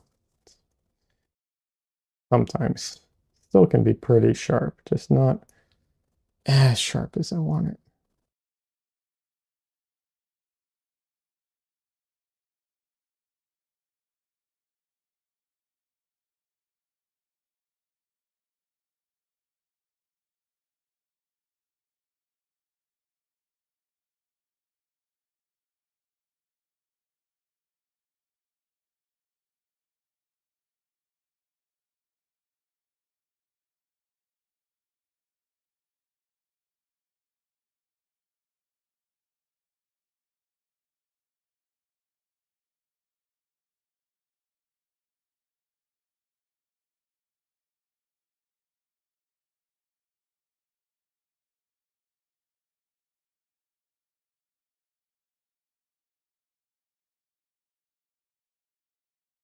For anyone who uses photo reference from online, if you paint, you know, people, um, photos, you know, photo cameras do not reproduce colors as well as like the human eye can see them. And the ones online, especially, so it's something gotta keep in mind that like some of the colors you have to, almost invent them or accentuate them. It just depends because there's just the photos sometimes are so like there's so many photos I've seen online and they're practically monochrome. I'm just like the skin has no color variation other than, you know, getting lighter or darker. There's no tonal variations at all. Or hue variations. That's not how skin looks. Skin has a ton of different colors in it. Um, yeah.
Yeah, I'm sorry that when I'm doing detail work like this, it's harder to see. Um, I wish I could set it up. I've said this before. I wish I could set it up to zoom in and then track my hand, but all the tracking stuff doesn't do a good doesn't do a good job for that. It's not like it wants to track faces and stuff. At least the ones I've found.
That's a little too red, but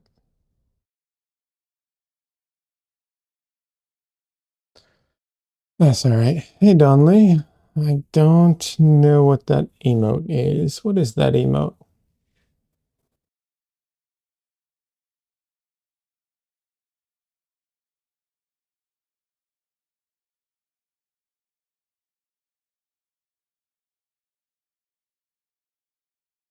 It's Batman. Oh. Oh, I see it. Cool, cool, cool.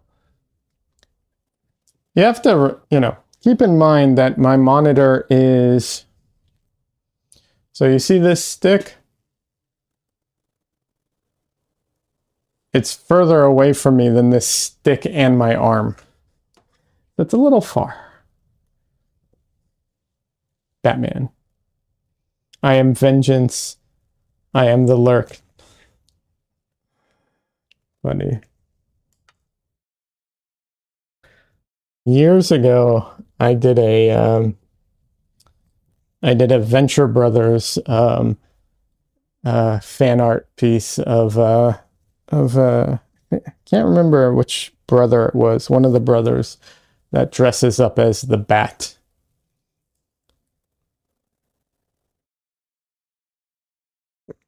That was funny.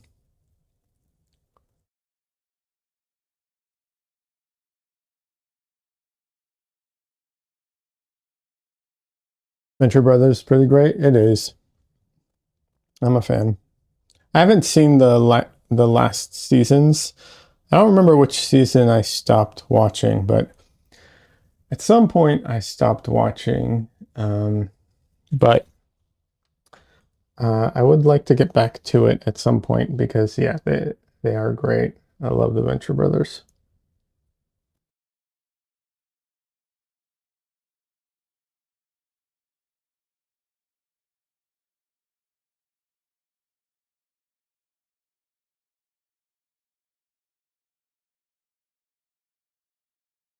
I'm trying to think. It was either like season 4 or 5 where I stopped. So I don't know how many they have now or how long they've been going. But yeah.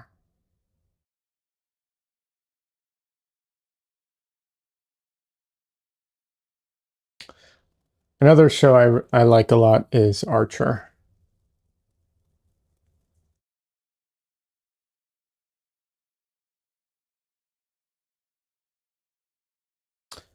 Donnelly says, I guess because of the time they came out, but I'd always miss a lot of episodes, but the ones I did see were really good. Yeah, yeah, I'm the same way. I missed a bunch. I want to go back and see, watch them now, but it's also one of those things where it's like sometimes, you don't want to rewatch things as much. You want, but I don't know. I guess I should look up and see where they're playing online, you know, what and see if I can catch up on some Venture Bros.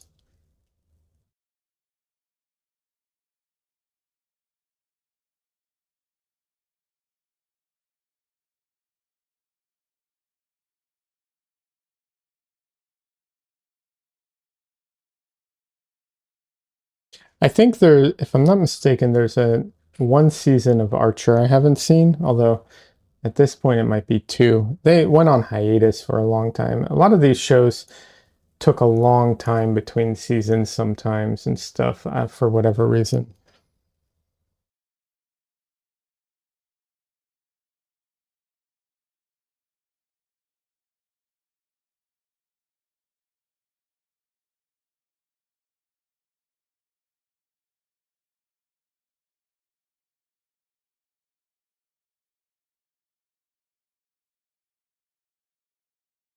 Archer, I'm a little worried that the last season went a little crazy. Like, I mean, the show is always crazy, but like, I think they started jumping the shark a bit. But I don't know. I'll have to see it to really make that um, determination.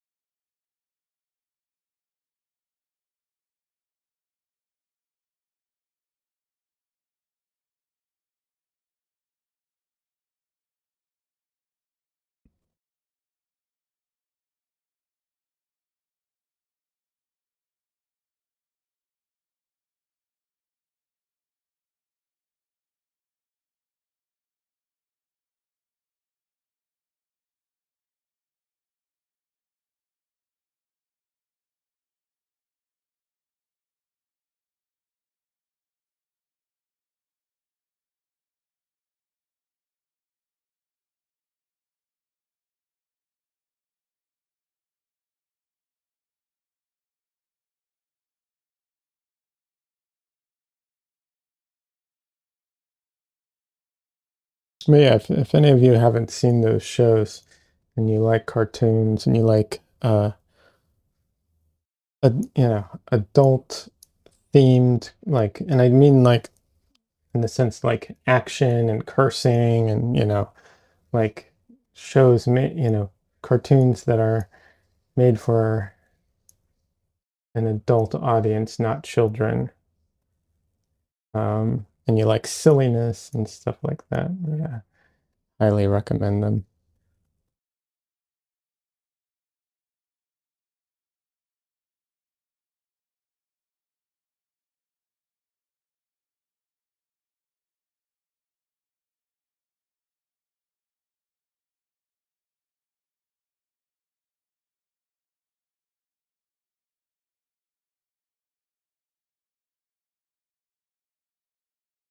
Okay, that had some like black in that pigment because it's not as bright as it should be. Probably just leftovers on the brush.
Nope.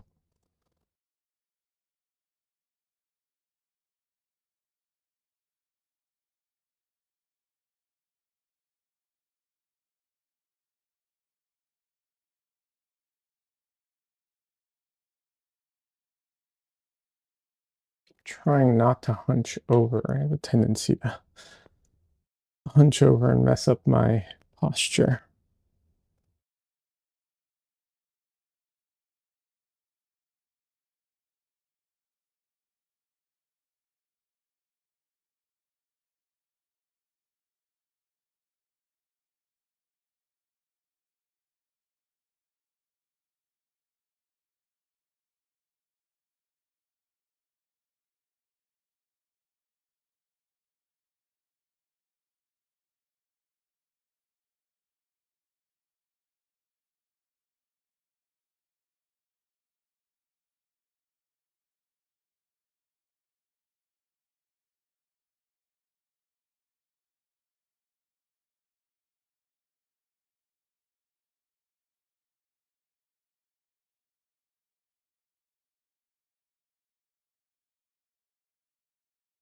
All right.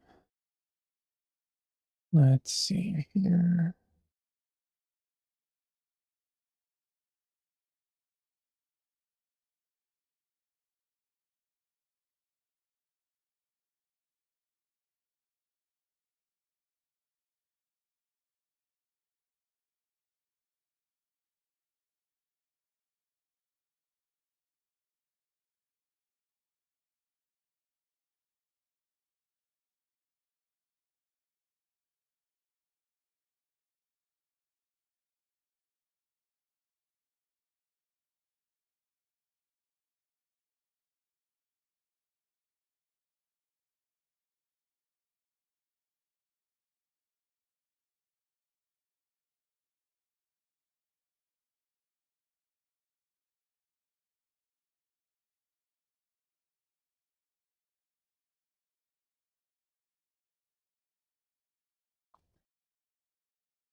Okay, that is too red. I mean, he's got redder lips, but that was too much.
If you don't want to use solvent to clean your brush mid-painting, one of the things I do is just grab some white and mix my brush with white if I want a light color. And then I, you know, basically dilute whatever pigment was already in the brush. Yeah, it's one of the tricks.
Donley says, would you repeat that about if you don't want to clean your brush mid-painting? Yeah, so I don't like to use solvent. You can clean your brush in solvent, but if you don't want to clean your brush in solvent and you want a cleaner color, what you do is you can mix it in whatever similar color to what you're going to be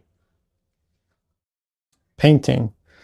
I said specifically white because I was doing like a very light white. So if I don't know what I have in my brush right now, so I'll just grab some pure white and I'll just mix it, and you can see like it turns kind of, well, you can't see it very well, but it's turning kind of reddish because I had like red pigment left over in my brush.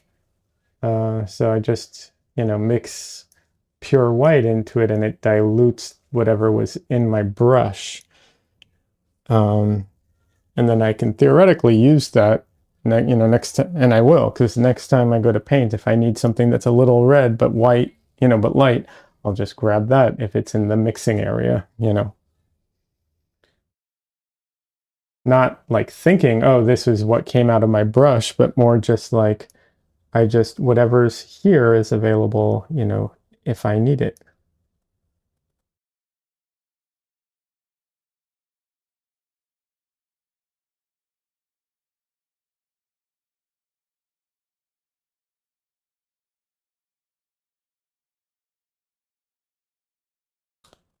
Nice trick. Thanks. You're welcome, Donley. I wish I could say I came up with it, but I'm pretty sure I got that from Mark Carter from Draw Mix Paint. I think he said it the first I heard, but you know, I would probably guess he didn't even come up with it, but someone showed him or something.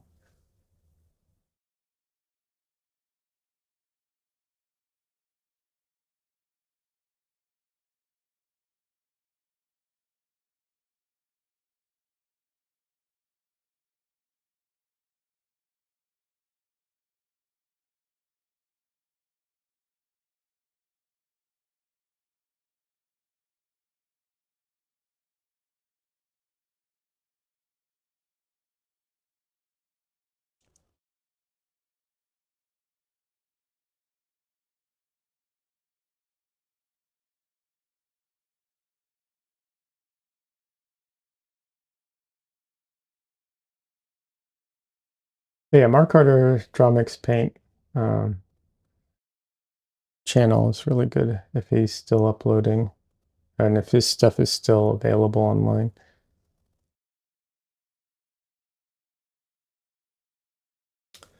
Not sure what you said right there.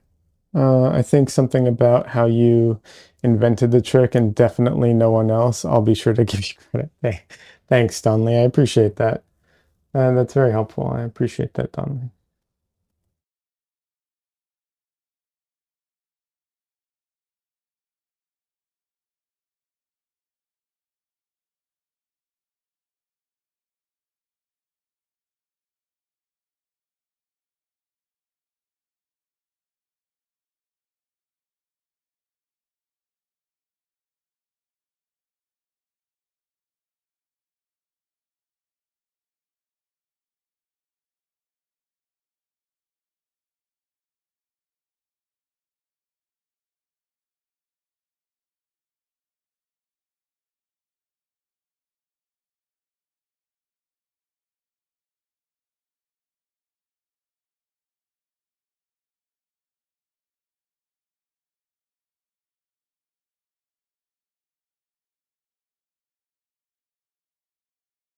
But yeah, Drumix Paint has some really good YouTube videos. So if anybody is learning to paint and they want free resources. I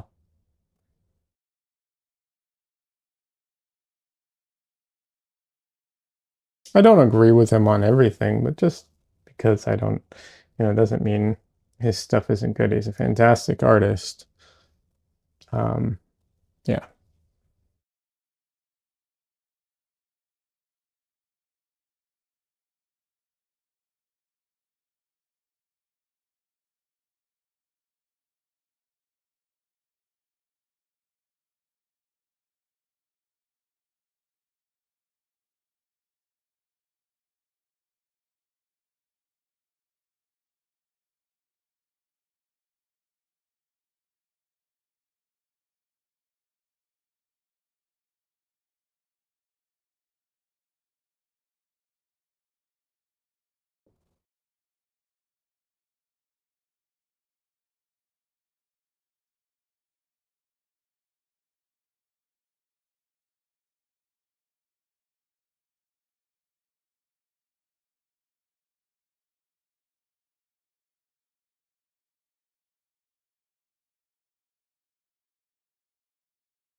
I'm going to have to redo some of that highlight.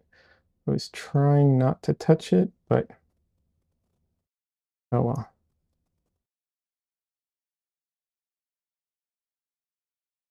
That is too bright.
Okay. I don't like that. 1 second. It was good, and then I messed it up. So let's just take this off real quick.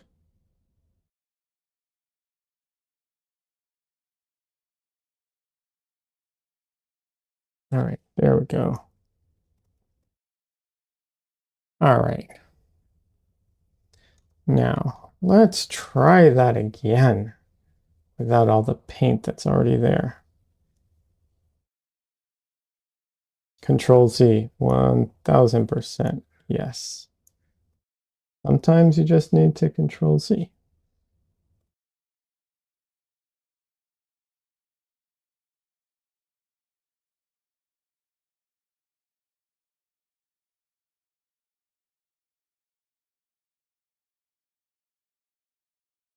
I know that oil paint doesn't have the flexibility of digital. I'll never claim that it does. But anytime people are like, aren't you worried about making mistakes that you can't correct? I'm just like, okay, depends on the type of mistakes we're talking about, right? Like if your whole composition's off and you need to like redo everything, yeah, no, just start over. But, something like that, I can I can fix this. Just redo it.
I could not control that edge enough, so I'll have to go in, reshape that this way.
All right, there we go. I think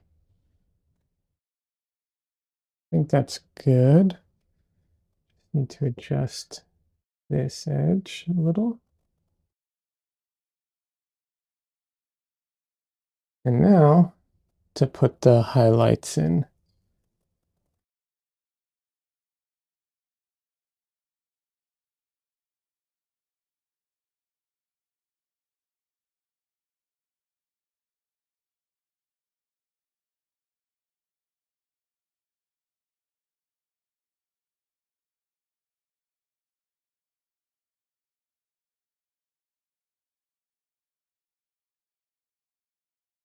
And the colors, in case anyone's curious, the reason that the colors are getting kind of crazy is because of how close he is to the light bulb.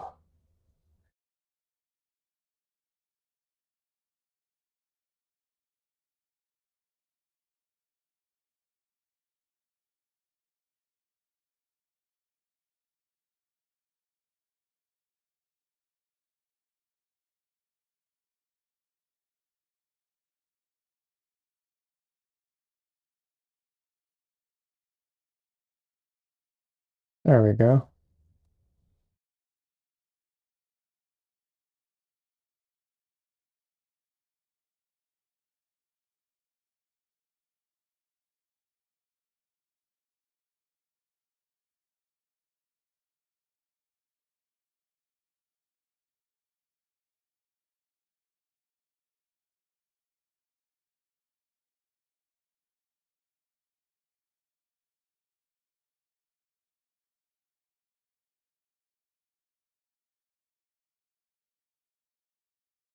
Now I really need to get the eye and the glasses. I think those are the two most important things I need to do now.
That is way, way too bright.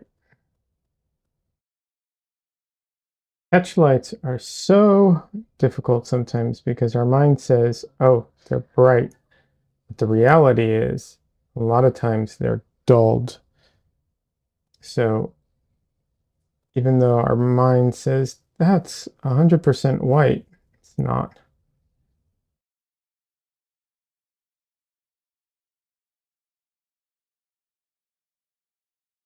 At least not if you want it to look right.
All right, let's get some of the glasses stuff done.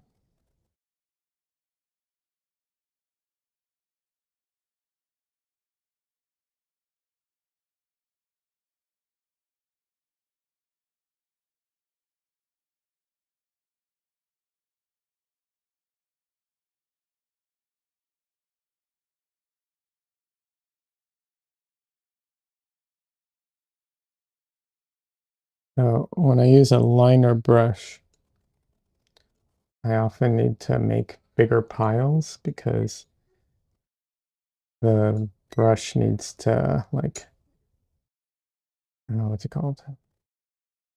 It's very weak, so it needs a big soft pile to collect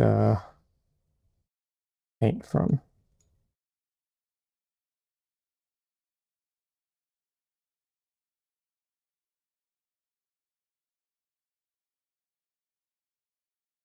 So a lot of times I will mix it up separately and then grab the liner brush. All right, and I apologize. Oh, okay. 1 second. Yeah, first time I got a temperature warning. My camera is close to overheating. Okay, then. I was worried about that. Well, we'll see. I turned off the recording, which is fine because I have to get close anyways, and I'm worried that I'll have my head, yeah, like that. But yeah, that's my if my if my camera cuts out all of a sudden, you know why.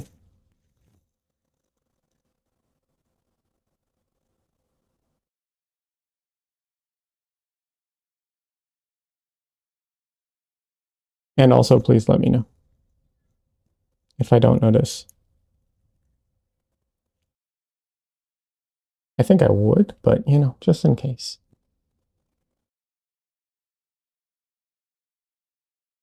So I think the reason is because I'm doing this is a longer stream, and I'm also recording onto the camera internally to the SD card. I think that's what's happening.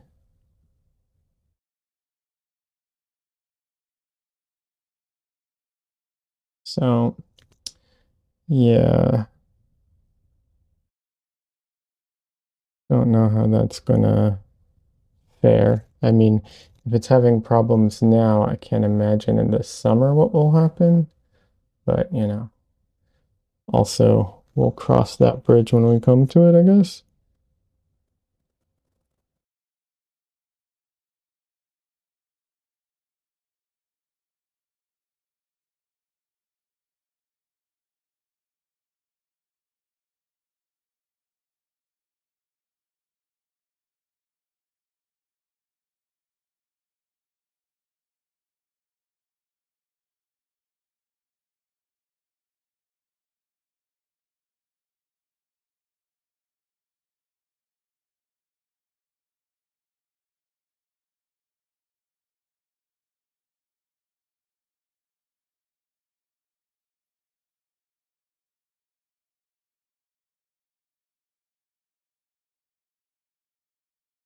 I know I can record internally on my computer, but that does have some issues with it. So that's why I started recording in camera.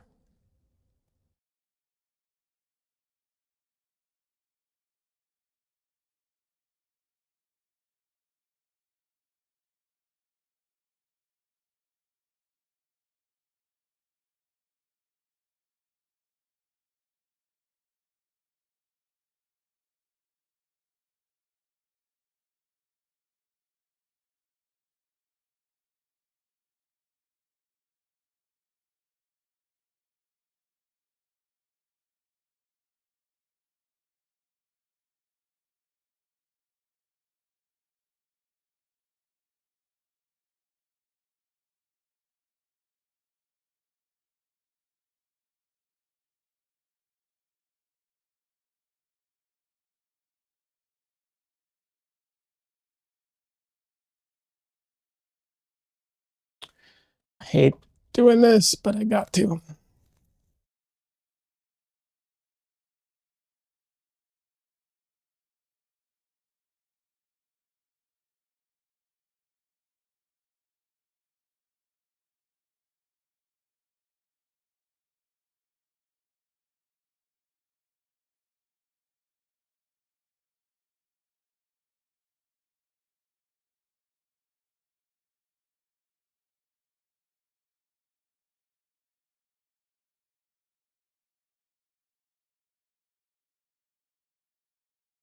Maybe slightly lowering your recording resolution could fix the issue if it continues. No.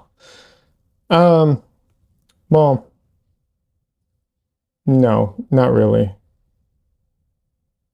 The problem is that it's outputting to the HDMI and it's recording. That's what's causing the problem. So if I didn't do that and just picked one, that would solve the problem. However, that causes other issues, not related, but that causes other issues.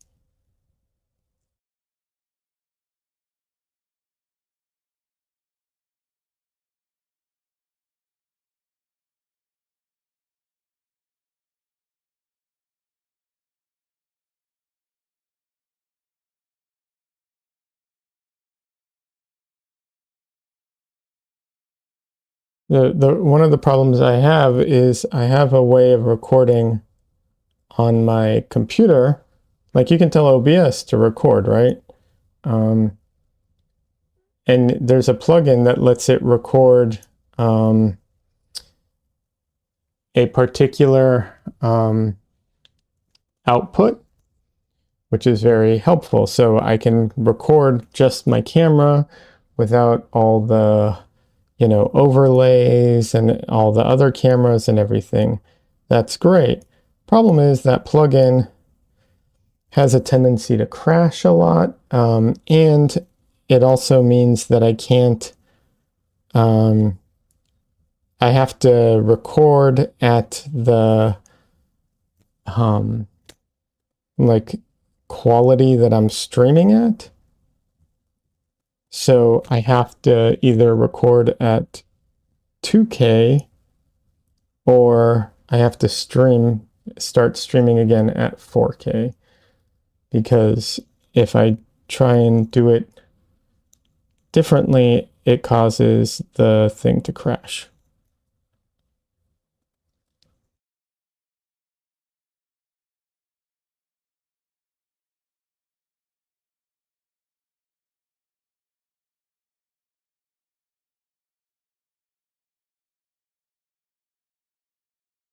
And I haven't even updated OBS in a while because the a lot of the plugins I have were having issues with crashing or just not working.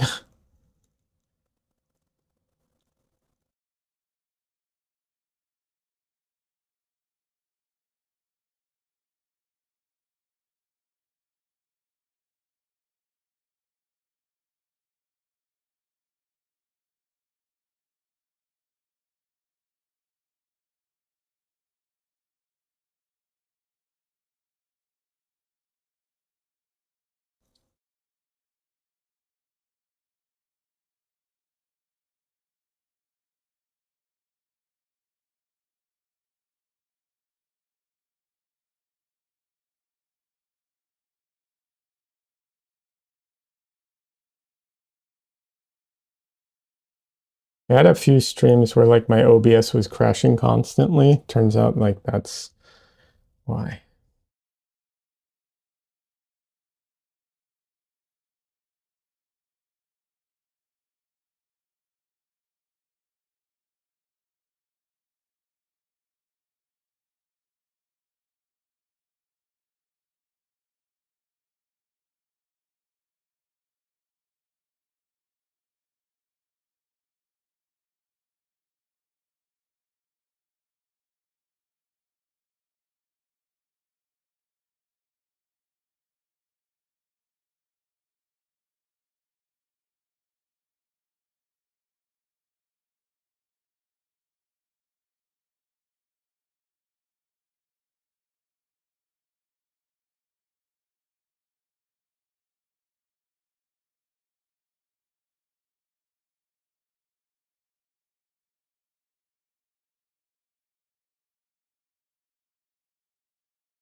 Nope.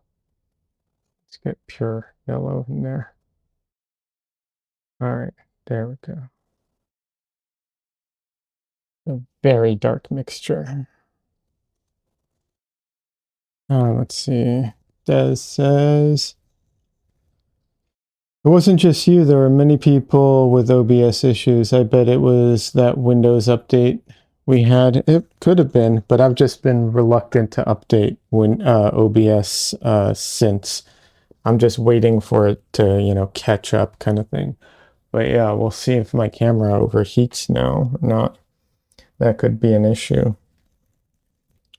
It's definitely an issue for like, how do I do this in future streams?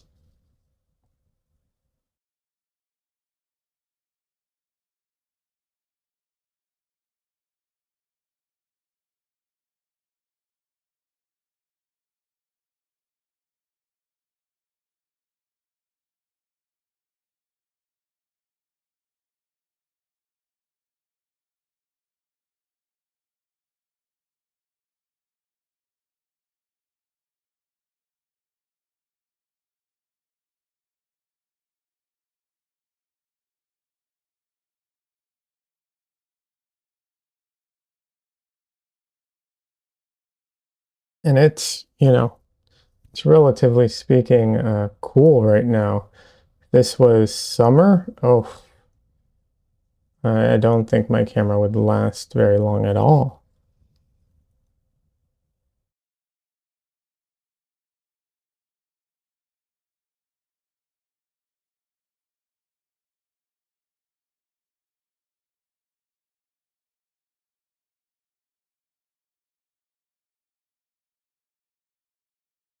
I was really tempted to buy another, uh, what's it called? Webcam, but that just seemed so excessive. And, I'm in between jobs at the moment, so I'm just not thrilled at spending more money.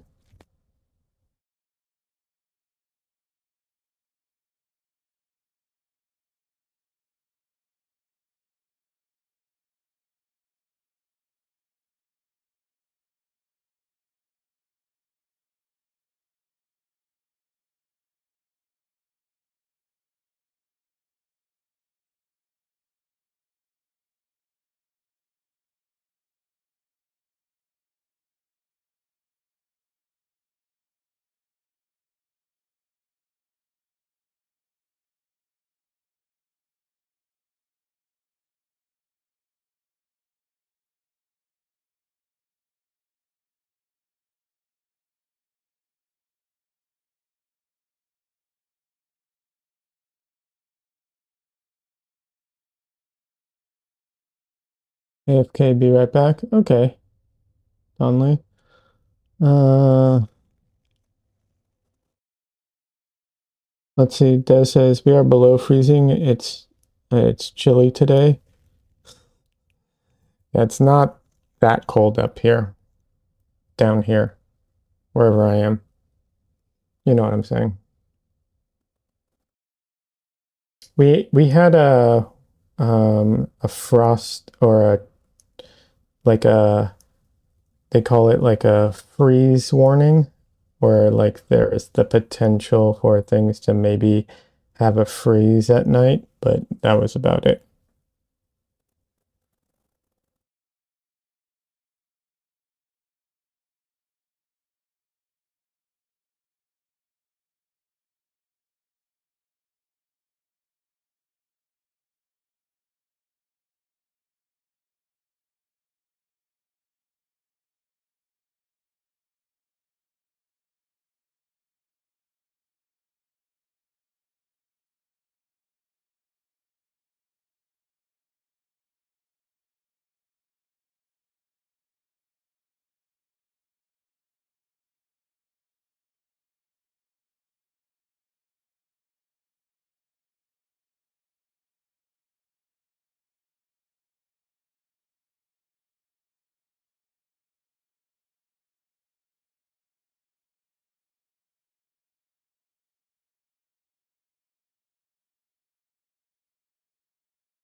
All right, we're almost done with the face, which then leaves just some of the background and his clothing, which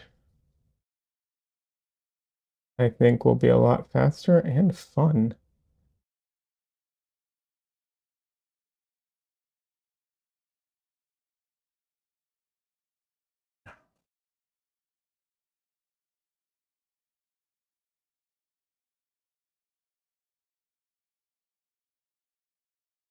All right, let's get, oh, almost forgot his beard over here.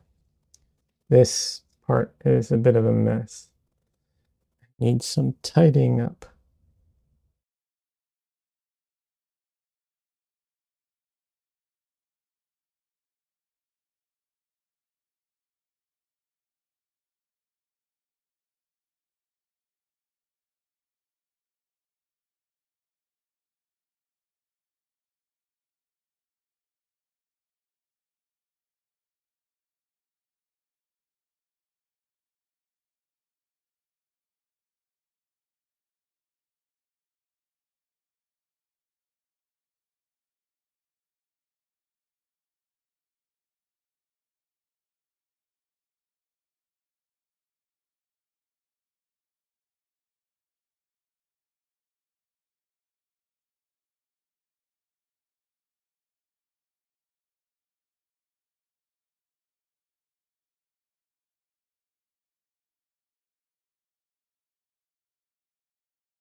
Generally speaking, I try not to paint individual hairs. And if I do, I try to indicate the hairs more than actually like go in and paint them. However, I wanted to get some of these like loop-de-loops that are happening in his hair that I didn't feel I was getting any other way.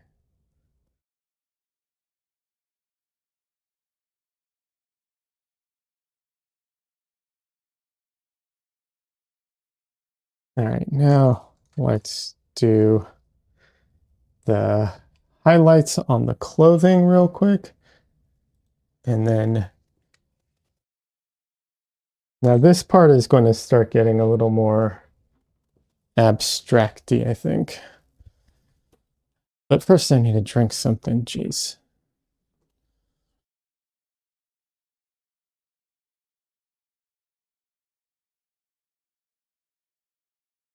All right.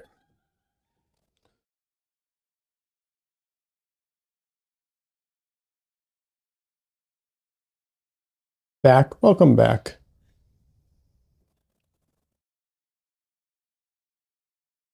All right.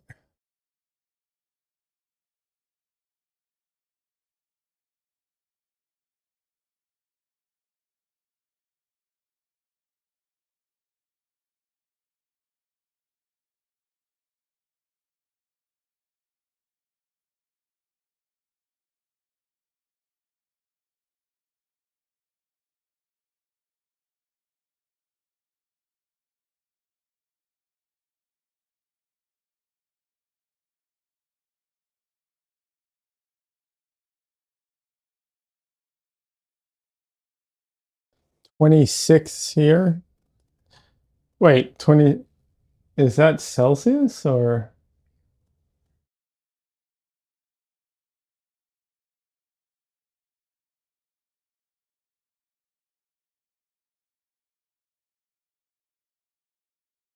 Fahrenheit? I don't.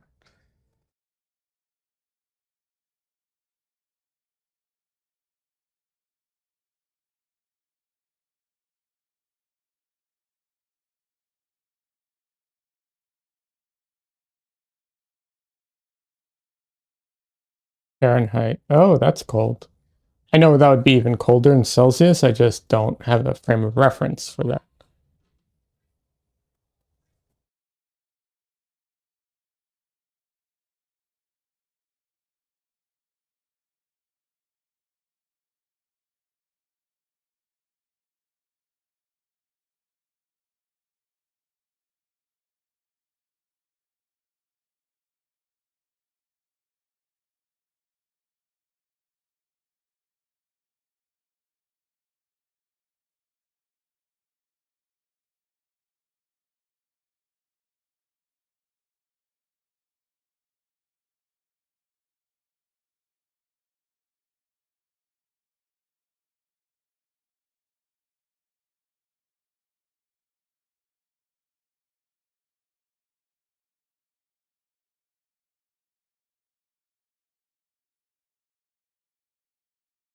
I have no idea what the temperature is here today.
Oh, damn.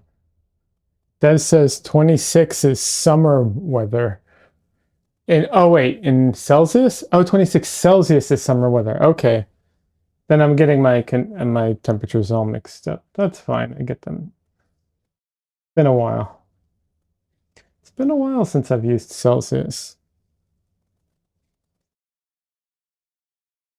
Oh, you're right. It actually goes between um it's like much more condensed, right? Like it's like 28 is like 40 Fahrenheit and then 20 is like yeah. Okay. 0 Celsius is freezing? Yeah, it is.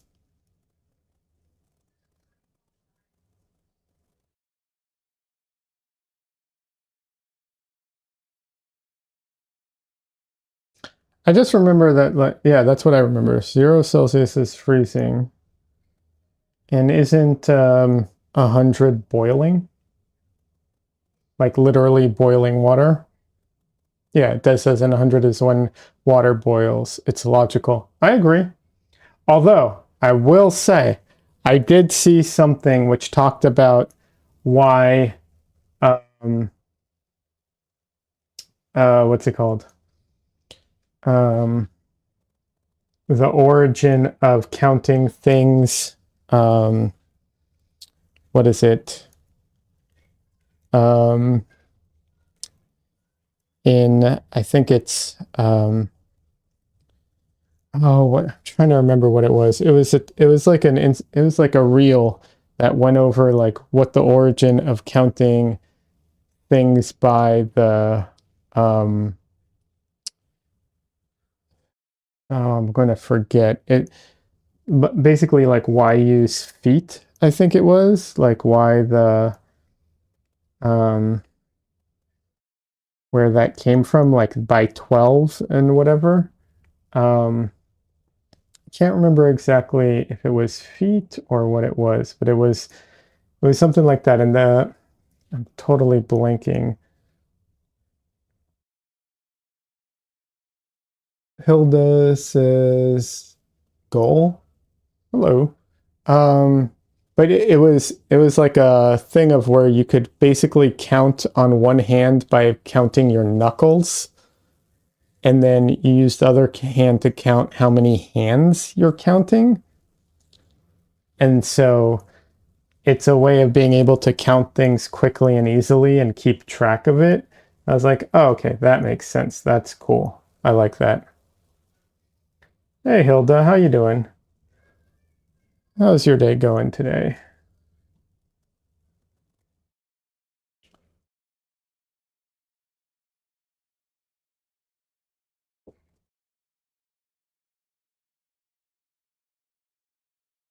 I'm just finishing up this painting today. I don't think I'll have time to do another painting on stream, unfortunately.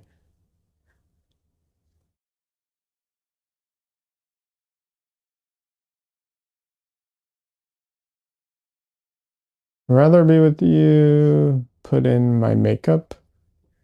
So, oh, okay, you're putting on makeup, getting ready. Okay. Let's see.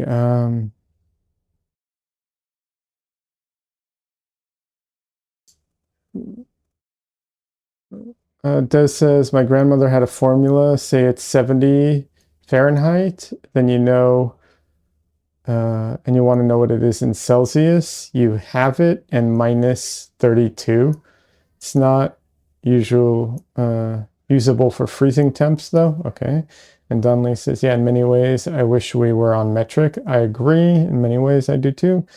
Dunley says there was talk about switching a bunch of years ago, but didn't happen. It sounded like it was close to happening. But it would be completely confused if we did it now. My understanding is my understanding is that America actually tried and failed. Like they tried to do it and there was just too much backlash, or it was too, like people weren't getting it, so they just gave up. I could be wrong, but that's what I remember. Okay, Hilda. I'm not bringing stuff like that into this at all, so you know, we're gonna not. I don't talk about that stuff here. This is about the artwork, not about that. We talk about a lot of different things, but yeah, I generally keep that out of it.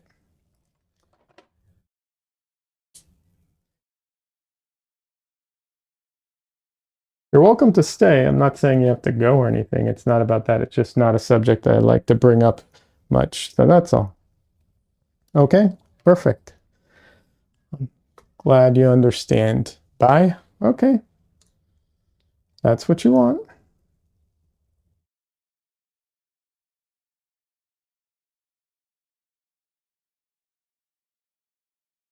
Billion. Okay.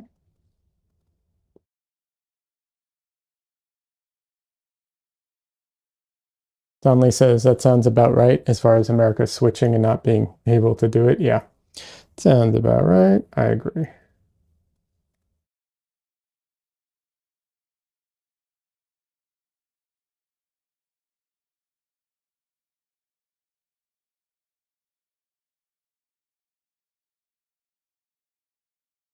This says I was the generation in Canada that did the conversion in schools. We grew up with both thermostats in the house, and we're in Fahrenheit and Celsius. All right.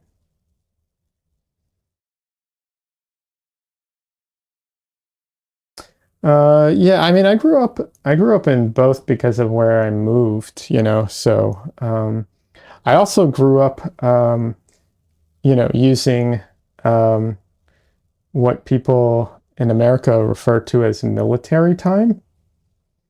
That like, 4 is 16, 4 p.m. is 16, you know, stuff like that. Like I grew up with that um, as well. So that's you know, I will say it makes things simpler, but it you know overall I think it makes things simpler. But it's not always about simple.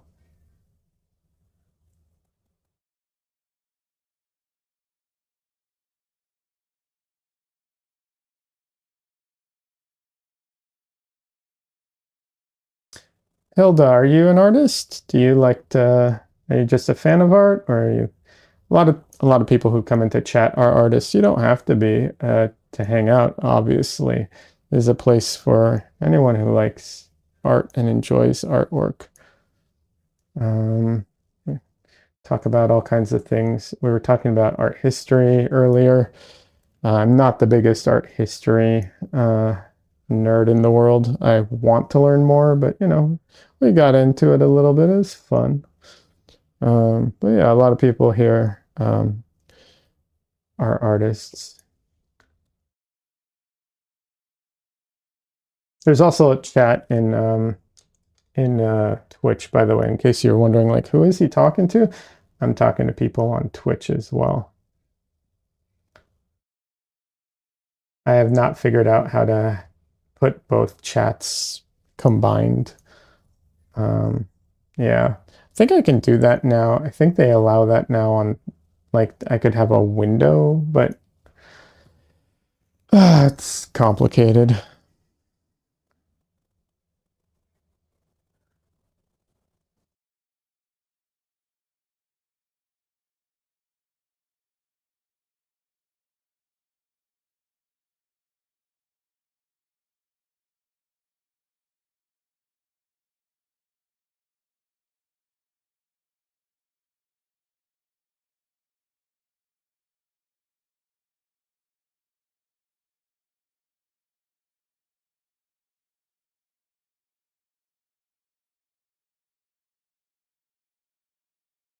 Hi, Dresden. My little cat Dresden is joining me.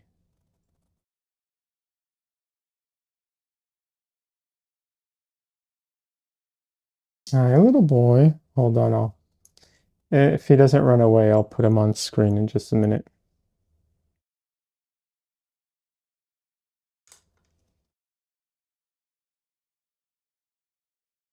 Dresden.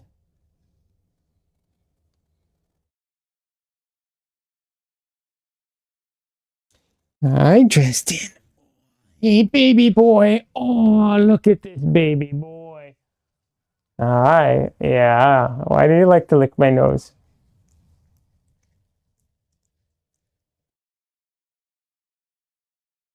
Mm.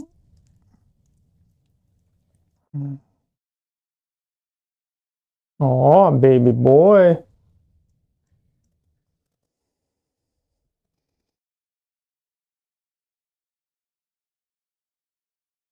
It's getting close to dinner time for them. That's why he's coming around. He's like, feed me. Is that it, huh, Dresden? You want me to feed you? Oh, no, no, you're so squirmy. Get your tail.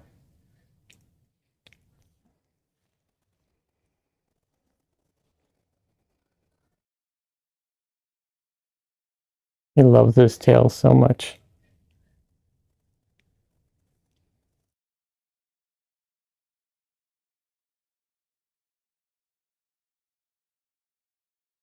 All right, you know what? Actually, this is a good time, I think, to call it a day. We're 3 hours and a half almost. I had to take a break to do, you know, because it's Dresden, and I'm going to have to go feed them. How old is Dresden? How old are you, Dresden? I'm trying to remember. I think he's 3.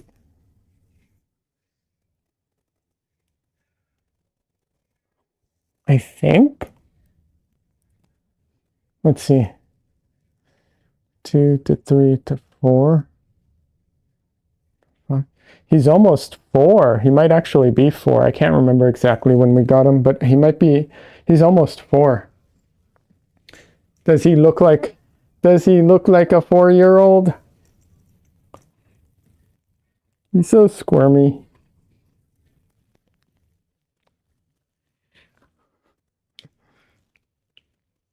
Ow.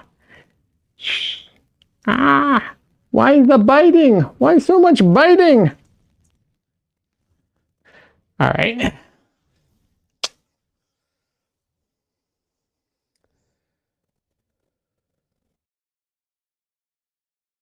I don't know. I'd still card him if I were a bouncer. Oh, for sure. Nah, he still looks like a kitten. He's big, but his face looks very young. All right. He's very squirmy and wants to go. All right, Justin, here you go.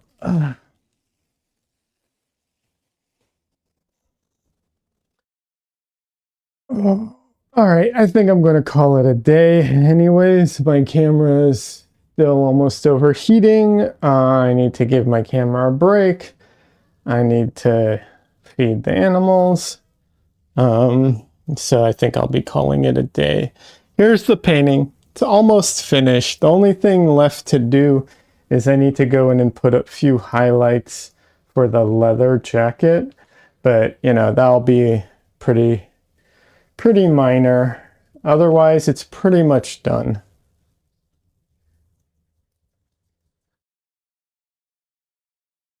So yeah.